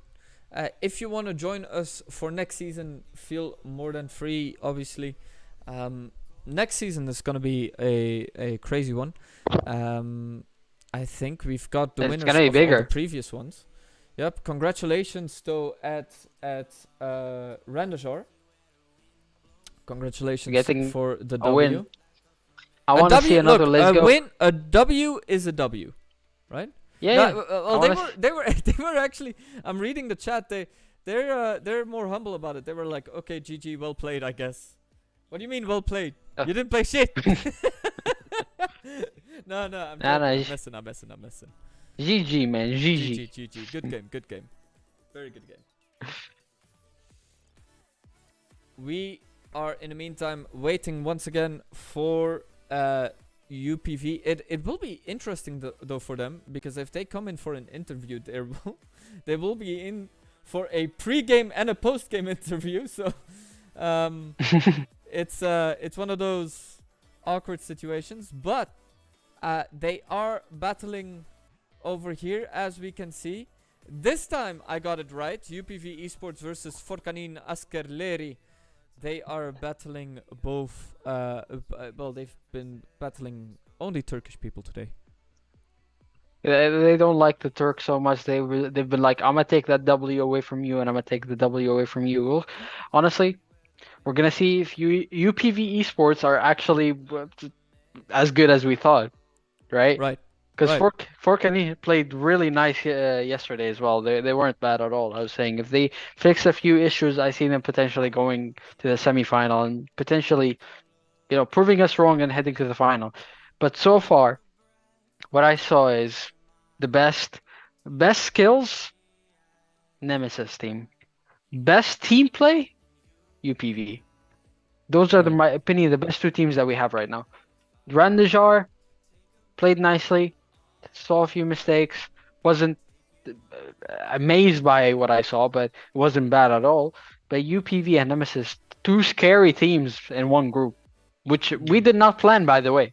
We did not plan to make it like that, but it's just it's nice that it is, I suppose a matchup that I'm excited to see, at least, because I expect so much 100%. from both of them, from what I saw before.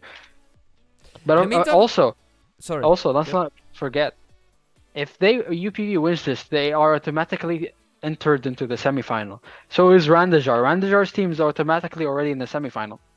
Right. You need 2 wins to qualify to the semifinal. The third win basically determines if you're first seed or second seed. Mm-hmm.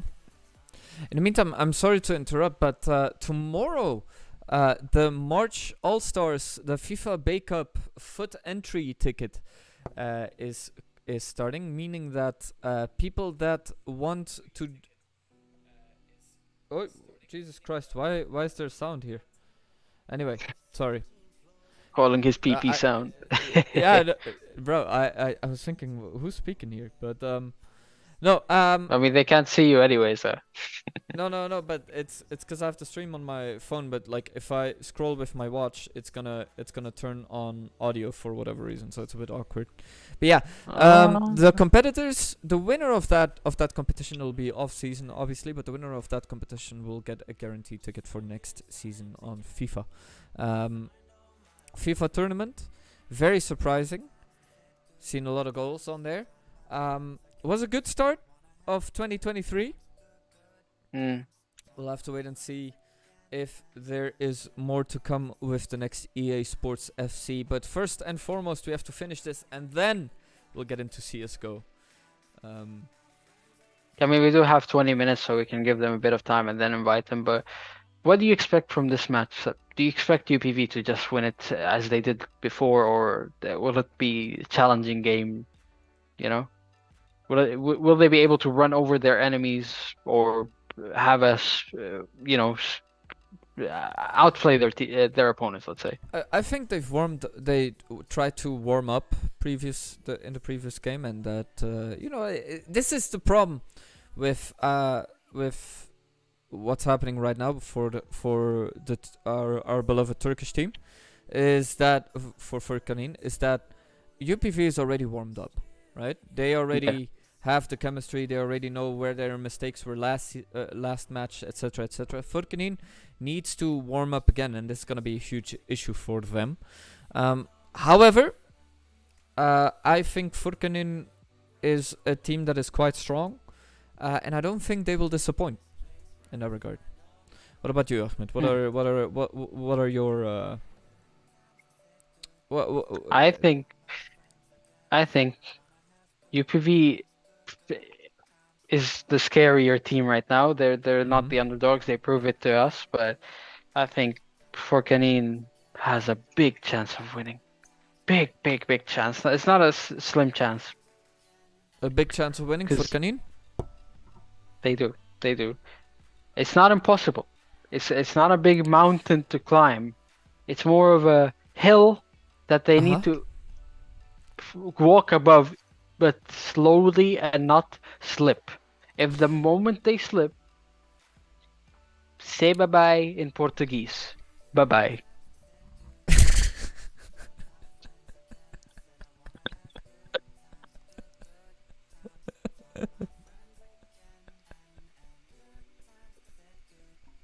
You like that? You like that? Yes. So they play Portuguese. But anyway, UPV that's does not great. have a does not have a mountain to climb. It's more of a slide downhill. So Yeah, not well, only that, but like I mean, FURKANIN, if they watch the stream, they've seen, which you know it would have been in their best interest too.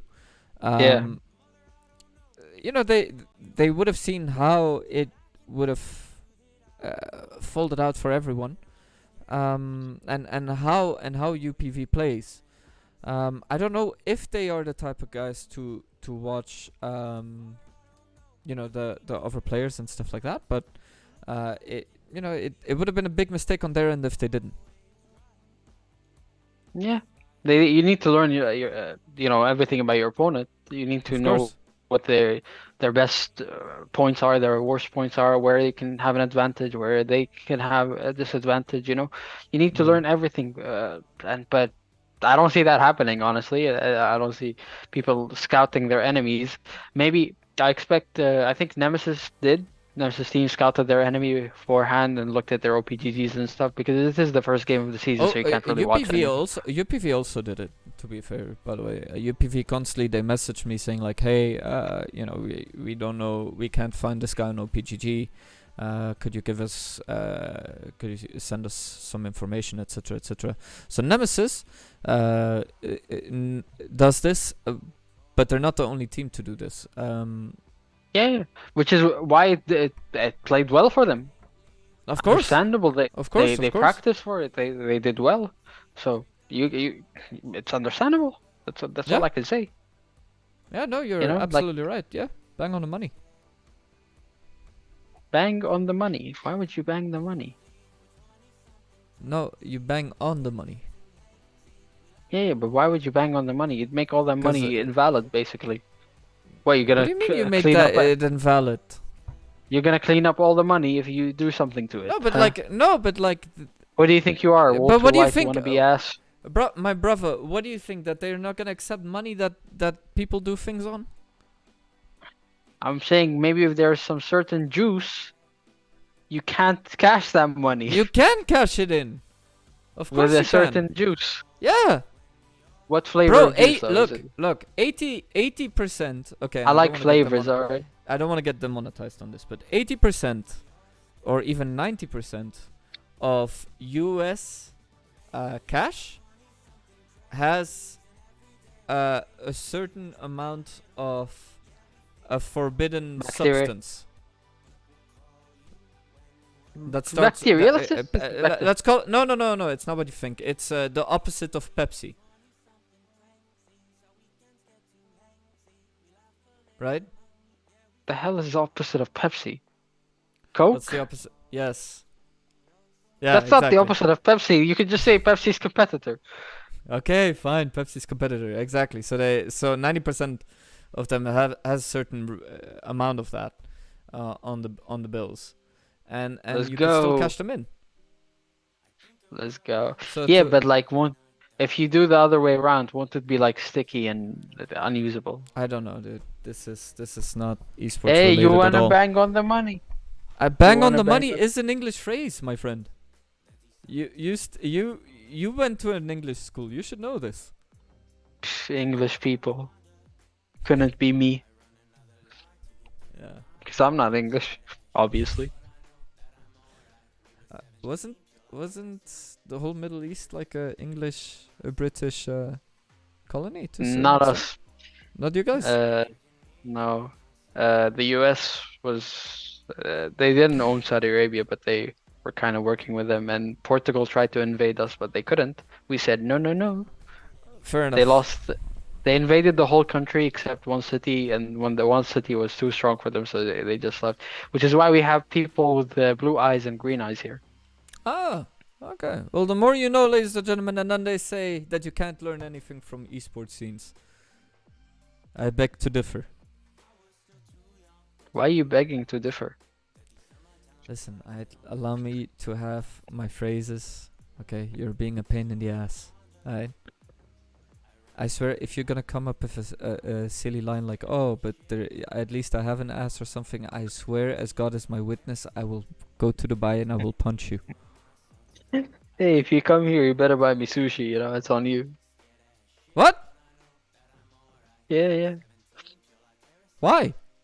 Why do I have to buy you sushi? You know, you go to someone's country, you just have to buy them sushi. Those are the rules. When did you ever buy me sushi? What is this? Yeah, my mama don't like you, so I didn't buy you sushi. Oh, okay, that's convenient. All right, let's focus here. Let's focus. That sounds like a good plan.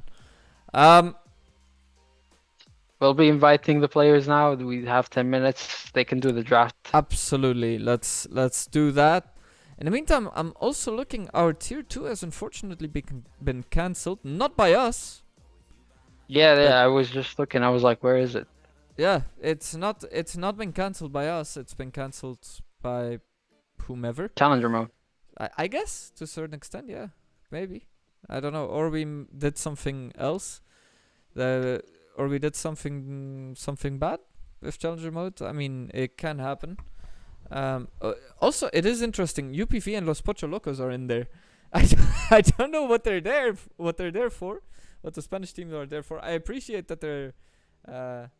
When will the games be updated on challenger mode? Like they are updated already. They are. I already did it. If you go to challenger mode right now and you go to ongoing, you click on the tournament, click on group stage. There you go. Boom. You have all the information you need. Yeah. You can see RÄNDAJAR 2 wins, 4 points. Los Pocho Locos one match played, 2 points because of 1 win. Fluffy Dwarfs. Is it 2 possible losses. to see the drafts from old games? I guess on old streams. Yeah, we don't really have it saved, but yeah. sorry about that, Boy Tango. I really do apologize for that. But it's a good thing. Maybe for next time we might be able to see if we can do something for that. Obviously, but no, actually, let's not, because then they have to watch previous streams and then we get more views. So Yes. more big brain moment. I like how you did think, but now I like how you thank. Okay. So we've got Pachi El Pirata. We've got the guys already from UPV. UPV, obviously the strongest team so far. Nah. What Not the strongest team. Not the strongest team. Scary, yes. Not the strongest. They played one game. Stop sucking their peepees. But they were very strong. I don't know what you're on about. They were very strong. They played good. They played very good. They have 3 masters. Alright? Bro, and I have a bed. So what? You got excited about the 3 masters. Yes, you have 3 masters. Okay, they played good. I did not say they're the best team. You know, the best team is the winner. Have they won the tournament yet? So what? So are you saying are you saying that they have no chance in winning? I'm saying they're a strong team. They're not the best team. Because the best team is the team that's gonna win the final. That's when you can declare which team is the best team. You can't say the best team right now. So which team do you think will win the final? Fluffy Dwarfs. Oh yeah. Fair enough. I didn't think of that one. Yeah, they'll make the comeback of the century, dude. Bro, they're gonna 100%. win one game, and then eliminate everyone else from their group by going to their houses and telling them, "Get out of challenger mode. I know your house." Delete your accounts. Boom! First place the group stage heads to the semifinal. They threaten the other team. Boom! Final. They actually play those games. They lose the first 2 games, and then in the 3rd game they send an assassin to one of the players' houses, and they're like, "If you don't end this game, I'll find your mother." And the guy would be confused because he's like, because he'd be like, "My mother is right over there." Sorry, hold on. So we are looking in the meantime as well at the next game. The next game is starting. The next match is happening over here. UPV Esports versus FURKANIN ASKERLERI. Going to the next, being the last game of this week. Was an exciting week so far.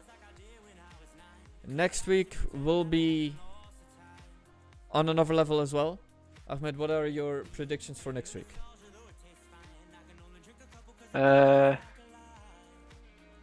Okay, here's the thing, right? If UPV wins this, I can say that they are a contender for winning this tournament, right? Yeah. So I can That's hype fair. them up, right? Yeah.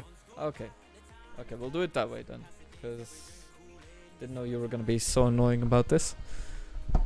But Yes. it will be 3 masters versus, what are the other ones? I'd say they're around diamond, gold. I'm checking now. Gold 2. Oh, it's over. It's over. There you go. Is that like the average gold 2? Well, I see that one guy is gold 2, the other is unranked. This guy, But is nothing. this their main accounts or is this like their main EU West? I think they don't play on Europe West. Yeah, I'd be surprised if they did. Unless somehow they're all new accounts. Right. They're all new to the game. Right. They're all new to the game. Just they happen to go on challenger mode. What's this? League of Legends. Ah, that seems interesting. Yes, Alright, let's do this. Let me play this really quick. See, there you go. Boy Tango says that they play on the Turkish server, but use EUW accounts. There we go. We've got confirmation by Boy Tango. Thank you for that. Appreciate it. Oh, Hard okay, to draft versus. So there you go. Obviously, the OPGGs need to be from like their original account, so we They'll can need kinda to give a post a- different matchup. Yeah, I know, Yeah. but it is what it is. Tell me, what is it? No, I'll message them. Can you post your OPGGs in the chat? In the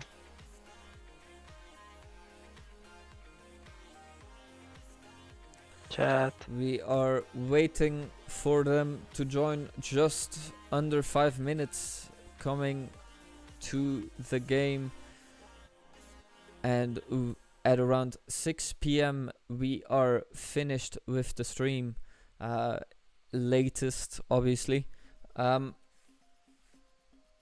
mean, come on, I want another game. You can't tell me I'm only gonna watch one game today. Yeah. Oh, they No, joined! they joined! They're joining. They're We're joining. good. We're good. I We wanna are watch, very good. I want to watch, you know.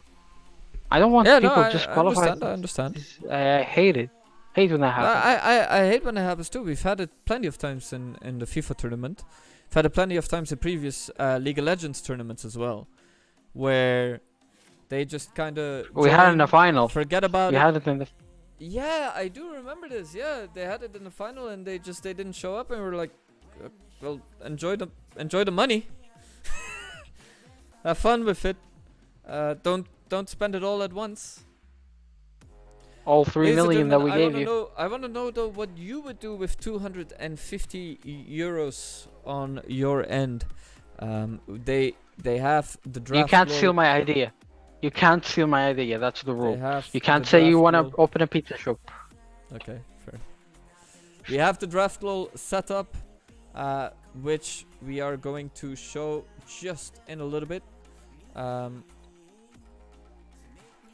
So, You know what we're gonna do? I think we can take a screenshot of the drafts and put it in the server, and that's it. Basically, we put that's it. this and then just put the drafts there. I think that will at least give them a bit more chance to scout and stuff like that, right? Right. I agree. But let's see. Hold on. We are going in between these, so let me see if I can show it on the other stream. As we are going into the first game, UPV Esports on your right, on your left, excuse me, FURKANIN ASKERLERI on your left.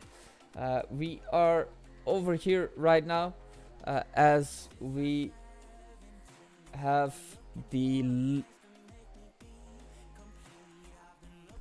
screen ready for OPGG. See if we can show already what they're going to do. We have everything ready, the draft lol ready. Yeah, we are waiting now for their picks and bans. We're gonna be good to go. I mean, I don't expect they're gonna go with the same bans because every team is different, right? Right. But we're gonna see how they're gonna be able to do here. It just depends. I don't think because some bans in the previous game were very targeted. I think like the Kane and the Kaisa, you don't really need to waste bans here, right? So Right. I think we're gonna see a different approach to this game than the last one from UPV, but gonna see. And will Furkan be ban the champions that UPV excel in? So we're gonna see that as well. So it all depends of who did better research. That's basically it. Yeah, but do you think that's gonna be that difficult to find out? I mean, you know, I don't know. I think UPV, with the experience that they have, especially having to figure out stuff for Amazon, you know, that I feel like it's gonna be easier for them to understand know what to do. Exactly, to know what they're gonna have to do and stuff like that for these type of situations. Well, they haven't started the draft yet. I think we're gonna wait until it reaches 5 p.m. exactly, right? Yeah, I mean that's in about 5 seconds. 4, 3, 2, 1, and we are off for game number 3. Any minute Or now. unless we're waiting. So we are waiting. Can you make the thing smaller? Can't see the ban blue side. You are correct. We'll give it a try. So this is about as good as it'll get, but I mean You can remove us. You just remove us. You don't need us. But it has nothing to do with that. That's the thing. No, but you can remove us, man. The people want to watch the bands. They don't give a shit about us. So We're not there you that go. cute. This is. Are we not though? No, I'm cute. You're not. Don't worry about it. This is as good as it'll get. Yeah, that's good. That's good. It's good like that. There We're you go. good like that. UPV Esports on the left side, FURKANIN ASKERLERI on the right. As we are trying to get the right name a little bit longer, because I feel bad for them. I feel like I've scuffed them a little bit. Maybe that's why they've been losing, man. You're the curse. You cursed them. Maybe. FURKANIN ASKERLERI versus UPV Esports. Let's see if they're actually going to start at some point. Take your time. No rush. You See, are can they? start the bands. I told them they can start. Let's see if that's gonna actually happen or not.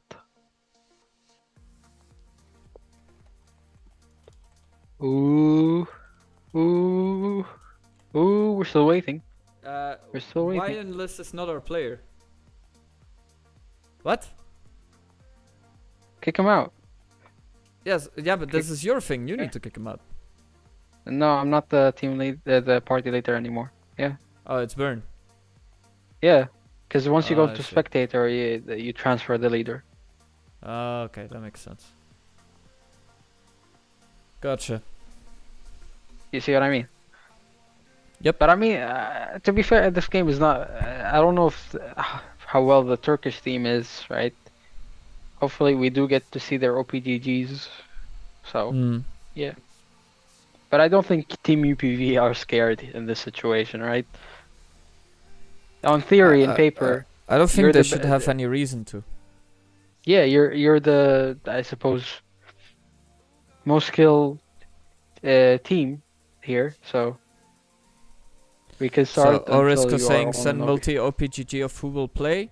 We can't start until you are all in the lobby. Play. We are waiting Yeah. for play to stop to join. So we are waiting. He is correct. one He player. is correct. Yeah, he is correct. We are doing the waiting, sir. How was your day? My day. No, I'm asking myself. Like, yeah, of course. Ah. Okay. We've got play to stop over here. Alright, so now we can finally start this. All of them unranked. Well, this is good. They're they're all, they Ah, play in the Turkish I server. know, So I know.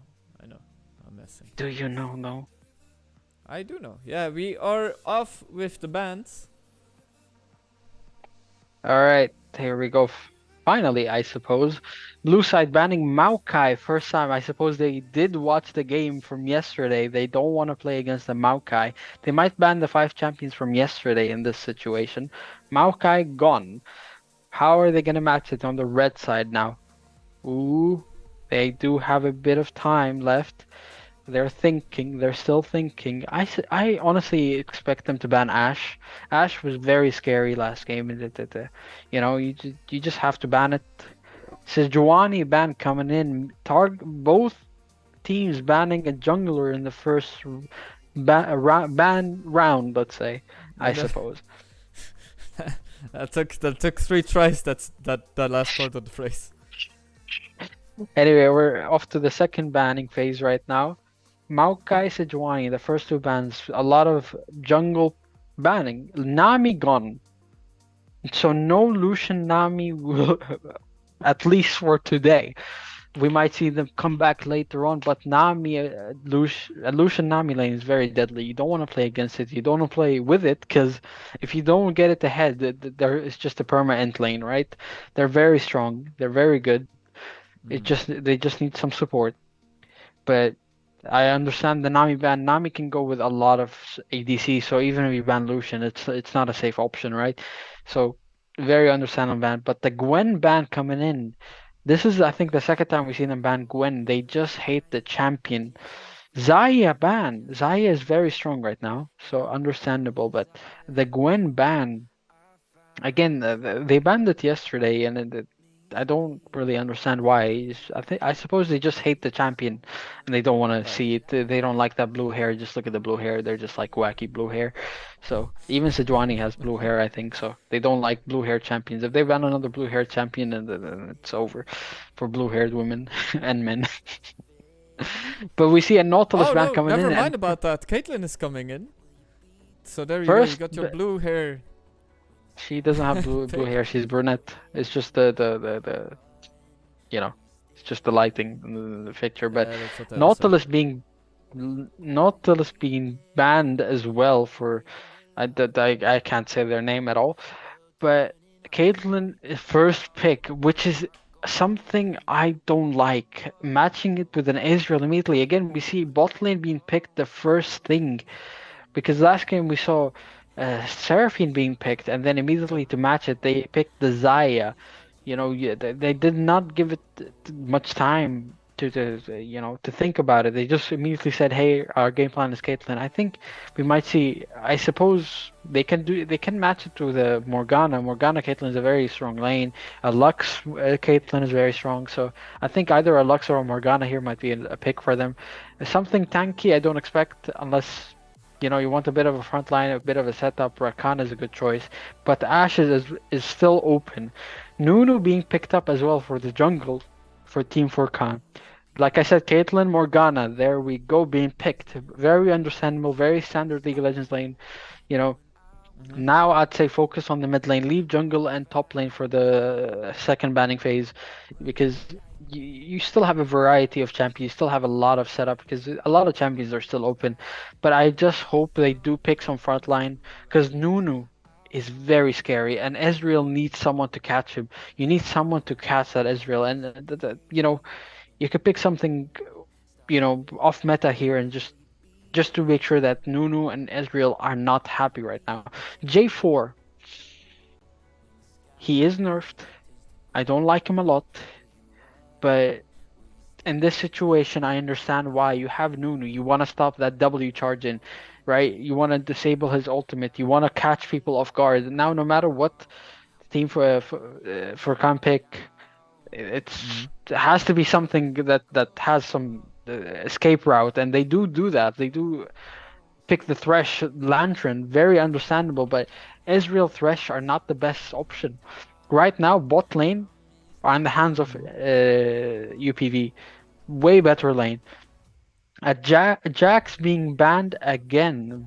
I don't get it. Or is it just a hover over Jax? Are we going to see a Jax ban for the second time in a row today? We do see that again. Sylas banned immediately. That was such a quick ban. They did not even think about it. Jax and Sylas again. Second game in a row they were banned. They both don't want to play against these champions. I honestly think that after Sylas, Jax was going to be banned for Team UPV, but unfortunately, or fortunately, Jax was banned by the other side. Of course, let's remind everyone, both junglers and bot laners have been picked. Aurelion Sol has been banned as well. And then we're off to the last ban of the day. Who is it going to be? Are they going to focus on the jungle or on the top lane? Or on the mid lane or on the top lane. These are the two remaining laners for both teams right now. Ooh, Jace ban. Interesting. And then we see a Kled hover. Jace, I mean, you get the counter pick in the situation, so I don't understand why they would ban Jace, but Kled, I hope they pick something to counter the Kled right now, and they have a good blind pick mid lane, because right now they have to make sure that their mid laner does not get, at least picks a champion that doesn't lose so much, because it will 100% get countered right now. The mid laner is going to get countered, so we're going to see Victor being picked up. Ooh, Victor. We haven't seen Victor in so long. Victor, I mean, he does have a lot of setup with the J4, and the Morgana Q, if it lands, it provides so much for the Jarvan. I mean, so much for the Victor, so... The Victor, it's a very, very good option. And the Cassante coming in, the broken champion, the man, the myth, Lil Nas X, if he was buff, coming in for us today in the top lane. By the way, Lil Nas X kind of helped make this champ, I think, yeah, which is why the champ is gay. So. Oh, is he actually? Yes. Oh. Cassante is gay. Akali into a Victor. Victor is going to be able to zone her out so easily, though. That's the thing. Akali, it's like picking Orianna. You see an Orianna and you pick Akali. Akali can zone out Orianna can zone out Akali so easily. But we see all laners for both teams. We see the Caitlyn, Morgana, J4, Victor, Cassante, which means Victor mid, Cassante top, J4 jungle, Morgana, Caitlyn bot lane. On the other side, we see Akali Kled top, Akali mid, Nunu and Willem jungle, Ezreal Thresh bot lane. So interesting stuff at the minute. I mean, on paper right now, the bans are kind of questionable. I don't understand the Gwen ban, the Nautilus ban. You have Ezreal, right? You were planning to pick Ezreal, so why would you go onto the Nautilus ban? Kind of questionable. Gwen again, you see their team. I suppose they didn't expect a heavy mid laner, very AP mid laner, so they kind of went I don't know. I don't know why the Gwen ban. Honestly, she's not that scary. She's not that OP right now. anyone can play against her. Even Kled can play against Gwen very simply. But I suppose it was just a matchup that they don't want to face because they're not comfortable with. On the other side, Cassante as an answer to Kled is very, very good. The Akali for the Victor, she is gonna struggle in lane, but after that, I think she's gonna be able to do a lot, especially to catch the Caitlyn. Because in this game, you have to catch the Caitlyn. Basically, the whole team right now is gonna provide a lot of services to Caitlyn and Victor. These are the two scary champions for Team UPB, right? But on the other side, everyone is deadly. You have the Akali, full AP, Kled, full AD, Ezreal, poke.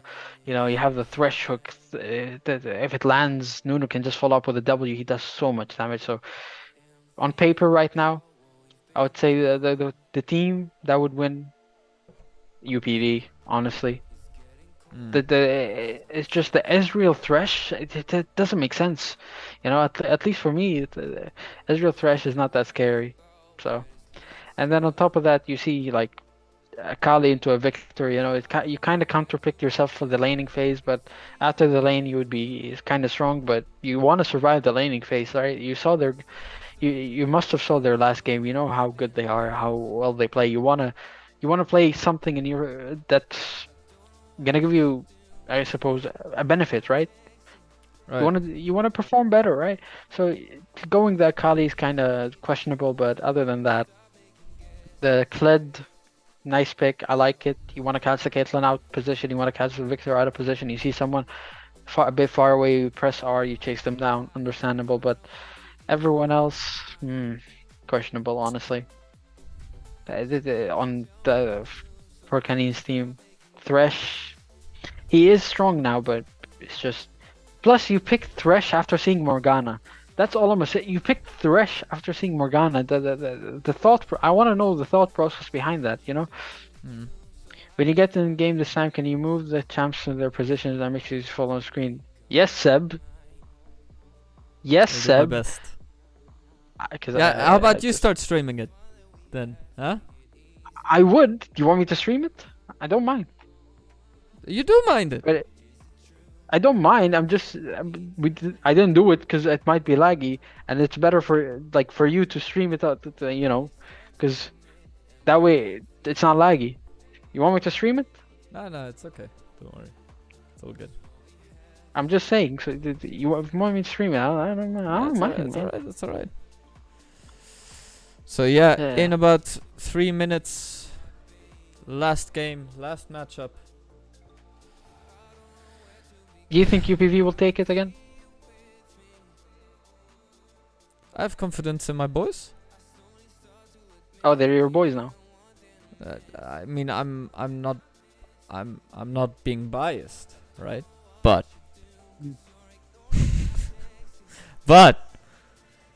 if I were to pick, if I were to pick some boys, wait, okay, that sounds. If I You want to pick some boys, huh? no. No.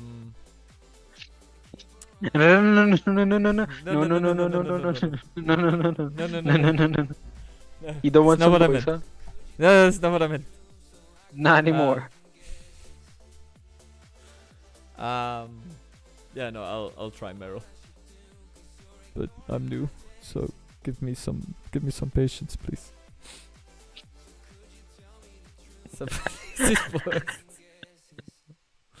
Nah, if I were to pick a team, bro, UPV would be it, in my opinion. But I don't think I think there's gonna be a lot of surprises still. I think Meryl, especially right now on stream as well, he's gonna be he's gonna be one to watch, definitely. And he needs to scout UPV. He needs to understand UPV because they are gonna play against it next week. Of course, they are gonna play against UPV next week, so that's why they're here. On point. That's why they're here. I mean, it makes sense, right? It makes a lot of sense. You have to be here. You gotta scout your enemy. You gotta make sure that you perform better than them. You gotta do everything right. Because maybe this might lead to Nemesis winning the game next week. You never know. Anything you learn from the matches. They are the main event for the groups, by the way. They are the last game of the groups. It's like Challenger mode new. They're the last game gonna be played in the groups. Sunday, March 12th. on what is it? I suppose that's 7 p.m. for you, or 6 p.m. for you. So, sorry, 5 p.m. for you because you're 3 hours behind. I always forget that. But yeah, No, it's 5 p.m. Yeah, for me right now. 2 hours. I know. Are we 2 or 3 hours behind? 3 hours because I'm Oh. at 8. What's the future like? Still smells bad, man. Fair enough. Air is not air. Yeah, you guys You know, have there's a terrible. You guys have terrible air. We do, yeah. You notice? No, I just I have it on my phone basically. Like I have like the Dubai weather and Yeah. yeah. It's the pollution is terrible here. Get I a lot mean, of if you questions go- right now as well on FIFA. Basically, people being like, "What's the next? What's the next tournament? What's the next tournament?" This and that. I'm like, Read. it is this and that. But you can join the Twitch and we'll tell you. So I like how you said it on Twitch, like they would listen.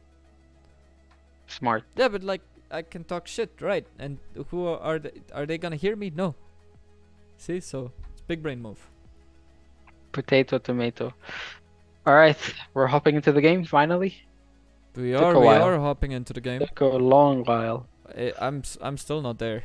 Just to let you know, Yeah, it's loading for me too. I'm on a black screen at the minute. Well, I'm Okay. seeing the champions. I am also seeing the champions. We are getting into the game screen, at least on my end. When it But starts, not- tell me start immediately. Yeah. I will tell you. Don't worry. The moment you see the screen load, just tell me. That way we can be in sync again. Oh my goodness me. Every single time. Nope. Also not this one. There we go. There we have it. And then put this one completely at the bottom. There we go. There we have it. FURKANIN, ASKERLERI. All of... What? Oh. I see what's happening. What's going There we on? go. No, I got it. There we go. This is what it will look like. UPV Esports versus FURKANIN, ASKERLERI. All of them coming up next. So, this is what... Yes. Oh my goodness me. Great. What? I gotta reconnect. What? Very nice. Why Yeah. are you disconnecting, sir? Why are you disconnecting? Bro, blame it on my computer, man. I don't want to say Bro, what nice computer. Well, I don't want to say what Nice computer screen. yet, but if it keeps going on like that, you know. We are back in the screen over here. So this is what it looks like. Here we have it.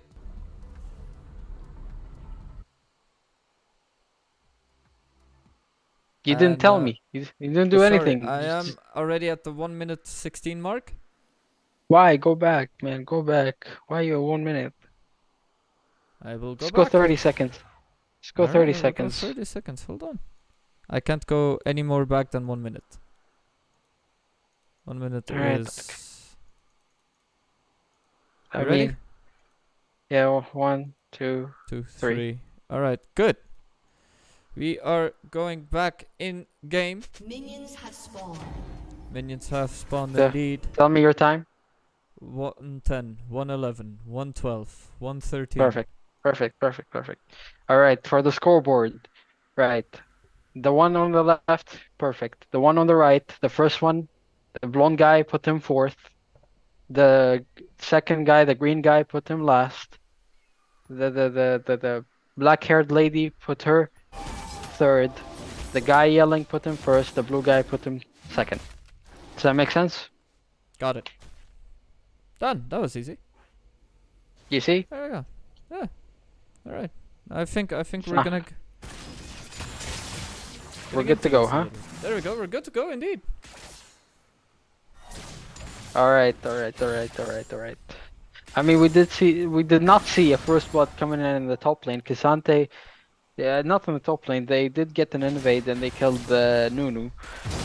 I mean, Right. if you could watch the replay later if you are very interested in that. But we're heading to the game now. We see K'Sante trading in the top lane with the Kled.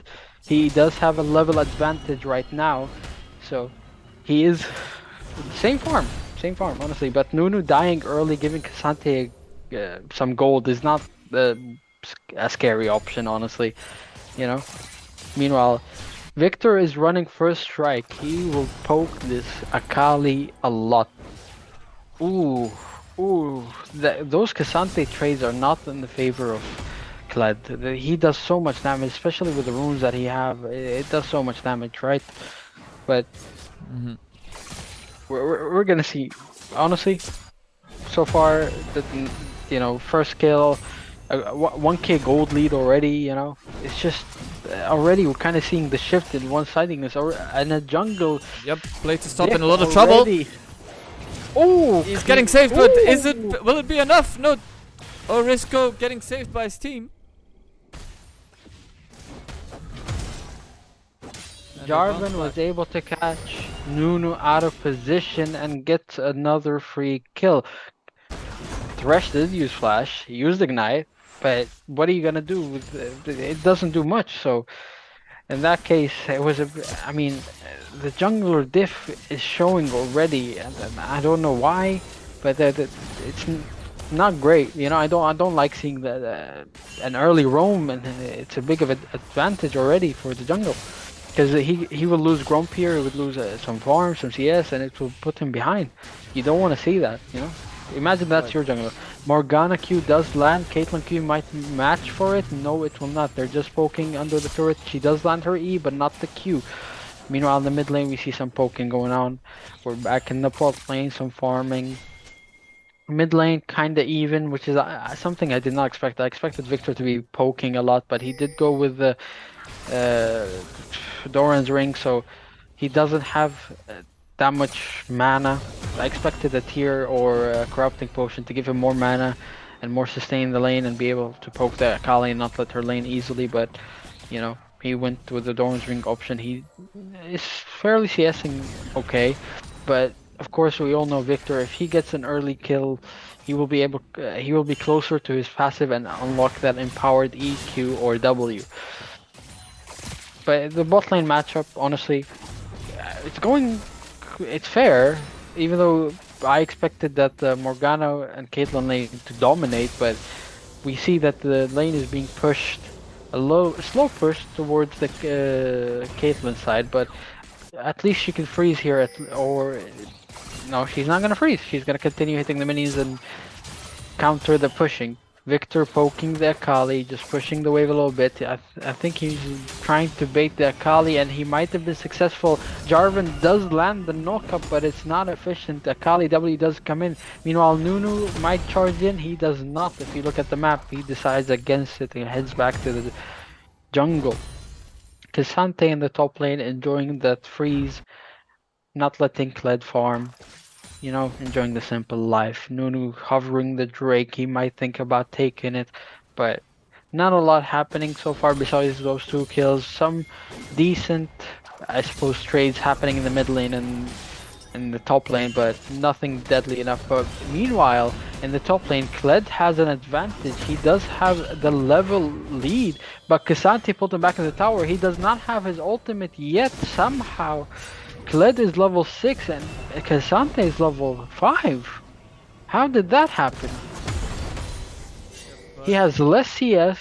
K'Sante had a level advantage in the lane, and somehow K'Sante is a level behind, but now he did get level 6. Nunu's heading in the top lane. Kled might ult here just to catch K'Sante. K'Sante is very low. He does ult. He does get the charge. K'Sante pulls Nunu out. Wow! He uses his ultimate to escape and grab the kill because of that. K'Sante with a beautiful play, ulting the Nunu, getting away from the Kled and grabbing a reply kill without going down. He told them, hey, you tried to kill me? No, you dive me and I kill you. Beautifully uses his ult to just get that positioning, a better positioning, grabs a kill. Meanwhile, in the bot lane, we see J4 trying to find something, trying to find an option, but he does not get it. Meanwhile, Caitlyn might be caught in some trouble. He does ignite her. She's still surviving. She grabs a kill. Ooh, ooh, stop it. That's a beautiful trade. That's a double kill. Stop it. Stop it. Stop it. We see here as well from ALPERSEMIHAYDIN saying Pachi God in the Twitch chat. Playing beautifully. Thresh lands the flare on her, brings her back to tower, throws the ignite on her, and she was still able to survive. She puts some traps down, and Thresh, by mistake, steps on it and gives her an opportunity to get a kill. And she does not have lethal tempo, by the way. She does have lead footwork, but she was still able to auto attack a lot and get the passive and delete the enemy team, basically. We see already a CS lead in the top lane, almost double the CS. Meanwhile, in the mid lane, Akali is winning heavily in the CS department, but Victor is running away with that assist. He did get some stacks for his passive. In the bot lane, Caitlyn is winning heavily, and in the jungle, J4 has a bigger impact in the lane. We already see a lane swap, mid lane and bot lane swap the lanes. Caitlyn is in the mid lane with her Morgana protecting her. You know, on the bot lane, Victor is trying to get some CS, I suppose, trying to get back in the game. He is 20 CS down, but it's not a deadly amount of CS considering his team is winning in the gold department. 3k gold lead. Nunu's trying to find some options. Morgana Black Shield says no, but her Q lands before Nunu could even say, hey, can I knock you up? And Morgana Shield say no. You know? You up? Yeah, the Nunu snowball knocks the people up. That's what I was trying to say, basically. You mean knocking people out? Up. You know, knocking people up means getting them pregnant. Okay. I know. But not just makes it scarier. I know. Okay. But in League of Legends terms, it means you get knocked up, meaning you fly up. Oh yeah, okay, I see. Like that. Yeah, I saw. But anyway, Akali goes on to Caitlyn. She does have the second charge of her ult. She does go and she gets the shutdown, big shutdown. Meanwhile, J4 ultimate ruining Morgana's chances of surviving. Another knock-up lands on Morgana. Will she survive with 1 HP? Another kill grabbed by the Thresh. Orisco though saving it a little bit. On Orisco surviving a little bit.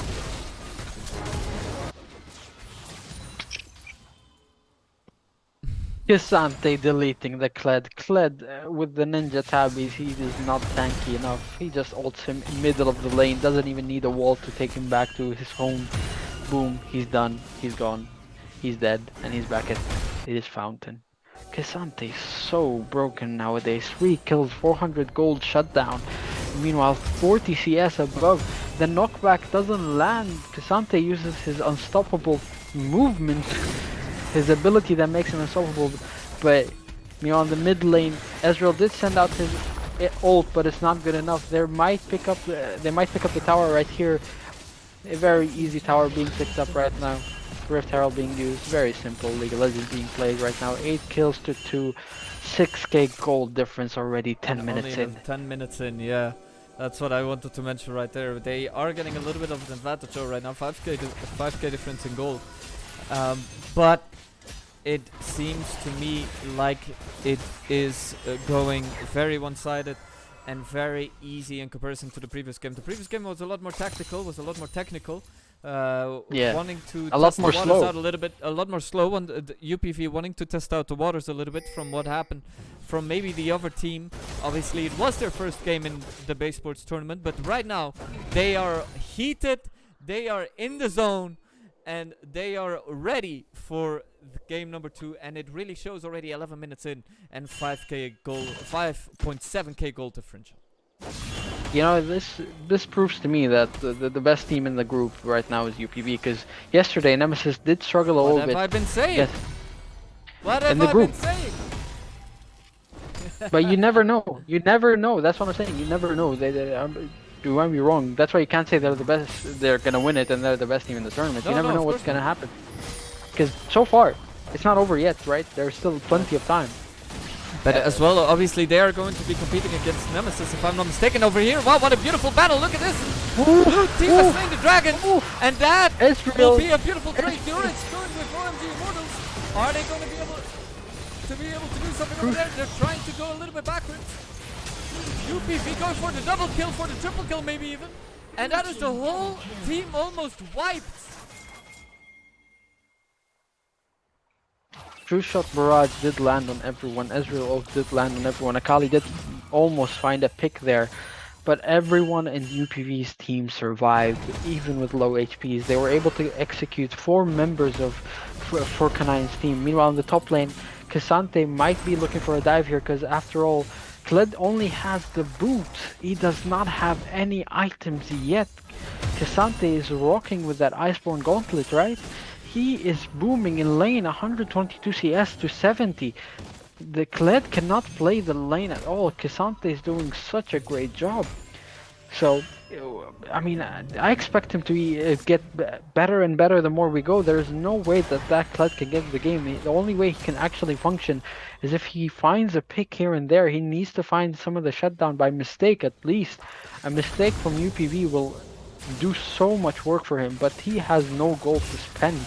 But anyway, in the bot lane, meanwhile, Caitlyn is picking the second tower. And that Second will bring them to 8k gold differential, 9 death, 9 kills also in differential.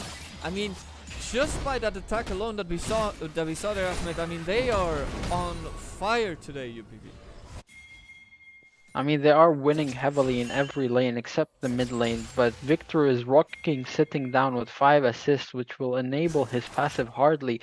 You know, if Victor does have his empowered E and has 68 stacks on his passive, so we're gonna see, like, you know, it's just crazy. It's just crazy how like one-sided it is, you know.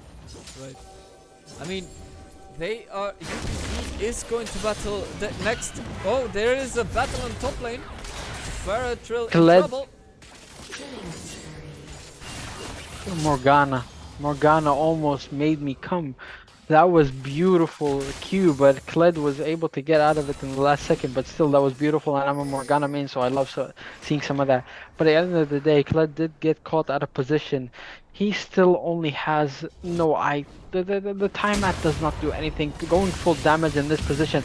Ezreal going into the K'Sante face, checking him, but K'Sante gets dealt no damage. He's walking out of that freely. He's trying to find the Ezreal. He might ult him here. He still has his ultimate. 3 members onto the K'Sante. He's still not losing. He's gonna grab a kill here. 3v1. Simple League of Legends. K'Sante is not broken at all. Riot 200 years. K'Sante is still rocking. He finally goes down. 500 gold shutdown goes to the Nunu, but 3v1 he grabs the Ezreal. He tells him, sit down, don't play games with me, I don't like you. He's dead. It's not. Sorry, 500 gold shut down, but there is 11k or almost 12k in gold differential within the first 15 minutes of this game. 5 it's just crazy. It's gone. That's almost 600 gold per minute difference. That's insane. That's actually insane.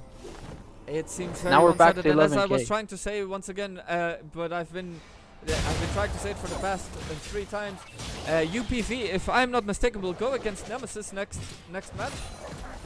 Am I mistaken on that? You are one? correct. I am correct on that one. So that will be the huge fan favorite match. We will see the Nemesis fans against the UPV fans in the Twitch chat hopefully next week coming up. To me, it's more of a who's gonna take first seed, who's gonna take second seed. No, obviously because that's what it will come to. But you know, just having both sets of fans coming next week Sunday. Boy Tango corrects me with. So, just having that. Just having both fans coming over on the Twitch chat and having fun. That's what at the end of the day, that's what it's all about on Baesports. Yes, sir. And yes, it will be a sir. fan favorite. Yes, sir. But 11k honestly, difference in gold. Sorry, Ahmed. If they could grab some of the shutdowns, you have a 350 gold shutdown on Caitlyn, 500 gold shutdown on the Jarvan. It will add some potential for you to make a comeback, because you know you do have a lot of damage. You do have the Akali, you have the Kled, you have the Ezreal, a lot of damage, and plus you have Ezreal. Like he can poke anyone out, right? Yes, necessarily he doesn't do much damage to the Cassante, but that's not your biggest problem right now. You got the big shutdown on the Cassante. Focus the other members, try to find them on the position, get them low, try to get the kills on the Ezreal, on the Akali. Akali's fed, she can one-shot the Killing, one-shot the Victor, one-shot the Morgana, get the team way ahead. And that will enable them to come back. But if they continue in this route and where they find nothing and all they try to do is focus the Cassante when they can barely do any damage, and Cassante can always get the reply kill, and he can pull 4 or even 5 members to himself because he can deal with it. He is very tanky right now. There is no one that can deal with this Cassante alone, so they have to focus on. That is the 6th big turret done, and we are almost at the end. It seems like one of the last turrets being destroyed, but they are trying to defend heavily in their base. Will it be enough? 6 for 18, Sweden says no. Orisco is dominating, and it looks like it might be over with under 20 minutes to go. Double kill being done from UPV and Ace on there, and will it be done? Will they get there? They have they've got another turret. Are they gonna get for another turret? Yes, they are. And that is it. Under 20 minutes, and it looks like it might be the end. It is the end. 15 differentials in kills, and it is the end. It is all over. 18-43. I think that's the fastest game we ever had in Baesports. Total domination, so one-sided. Every lane was winning. You have almost nearly a 20k gold lead. They're 2k or 3k far, a little bit behind, but honestly if they continue in that route it would have been a 20, 30, 40k gold lead. I've never seen that in League of Legends, but it is a possibility in this game. They are just dominating. Ezreal does no damage going for a strike. He did not go the Conqueror route. He is just non-existent, right? But then on the other side, the Akali did not have much presence as well. She was unable, the Nunu was unable to make anyone efficient, anyone like awake in the game. And that like, I don't blame them. The UPV is a very strong side, right? But a sub 20 minutes win, and you have over a 12-13k gold lead. It's just insane. It's just insane. You don't see that anywhere. You know, under 20 minutes. That's like 600 gold. You get 600 gold lead every 10 minutes, every 5 minutes, or every minute. You know, it's crazy. It's crazy. I've never seen that in my life. But honestly, total domination. All players played well. You know, a few mistakes. You know. But Morgana Q's came in clutch. He loves landing those dark bindings. Very beautiful Morgana play. The only issue I had was some of the J4 ultimates kind of misplaced his teammates, right? He ults into a player where his teammate is very close and he gets trapped with him in the box. And for example, the Nunu ultimate might have killed the Morgana if she did not have that stopwatch, right? So honestly, total domination. One-sided affair. You cannot say, hey, there is a chance for the other team, but some mistakes were visible, but that's mainly because of the picks, not because of the player. The pick, I suppose itself,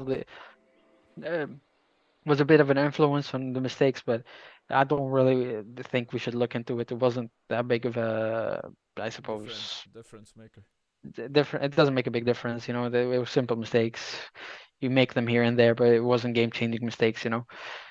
Yeah, so honestly, very one-sided. Those 4 deaths, I would say one of them might have been, you know, actually happened because of the other team decided to play together, which was the Cassante kill in the bot lane. But other than that, not really. I don't see anything that might have led them to win.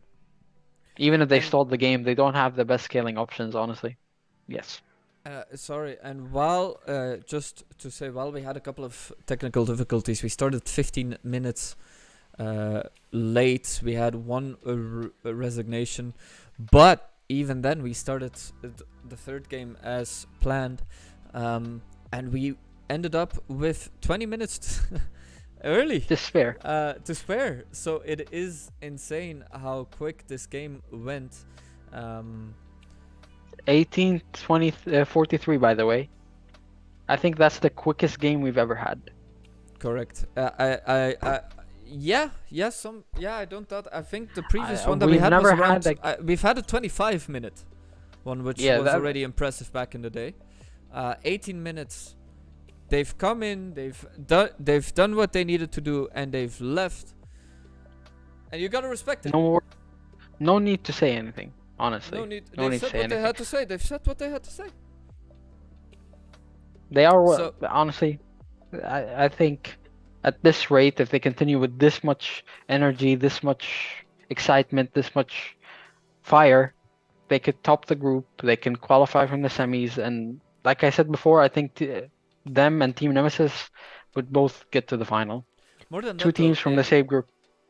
Yeah, I mean more than that though, with the same choreography and the same chemistry than they've had. I mean UPV. I've said it again. I've said it before, and I'll say it again. Obviously, they are in the Amazon University esports sphere, which is in Spain at least one of the most difficult esports atmospheres, especially for semi-pro players like UPV. And obviously they are trained like no other.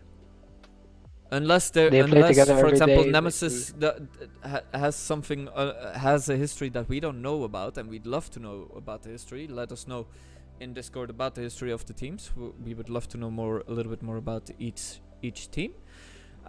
But considering that they are as well in the Amazon University esports atmosphere, Baesports is like a appetizer, to them in comparison. It's a starter, huh? We're Gordon Ramsay to their beef Wellington. I don't know what that means. Correct. Yes, exactly that. Exactly that, huh?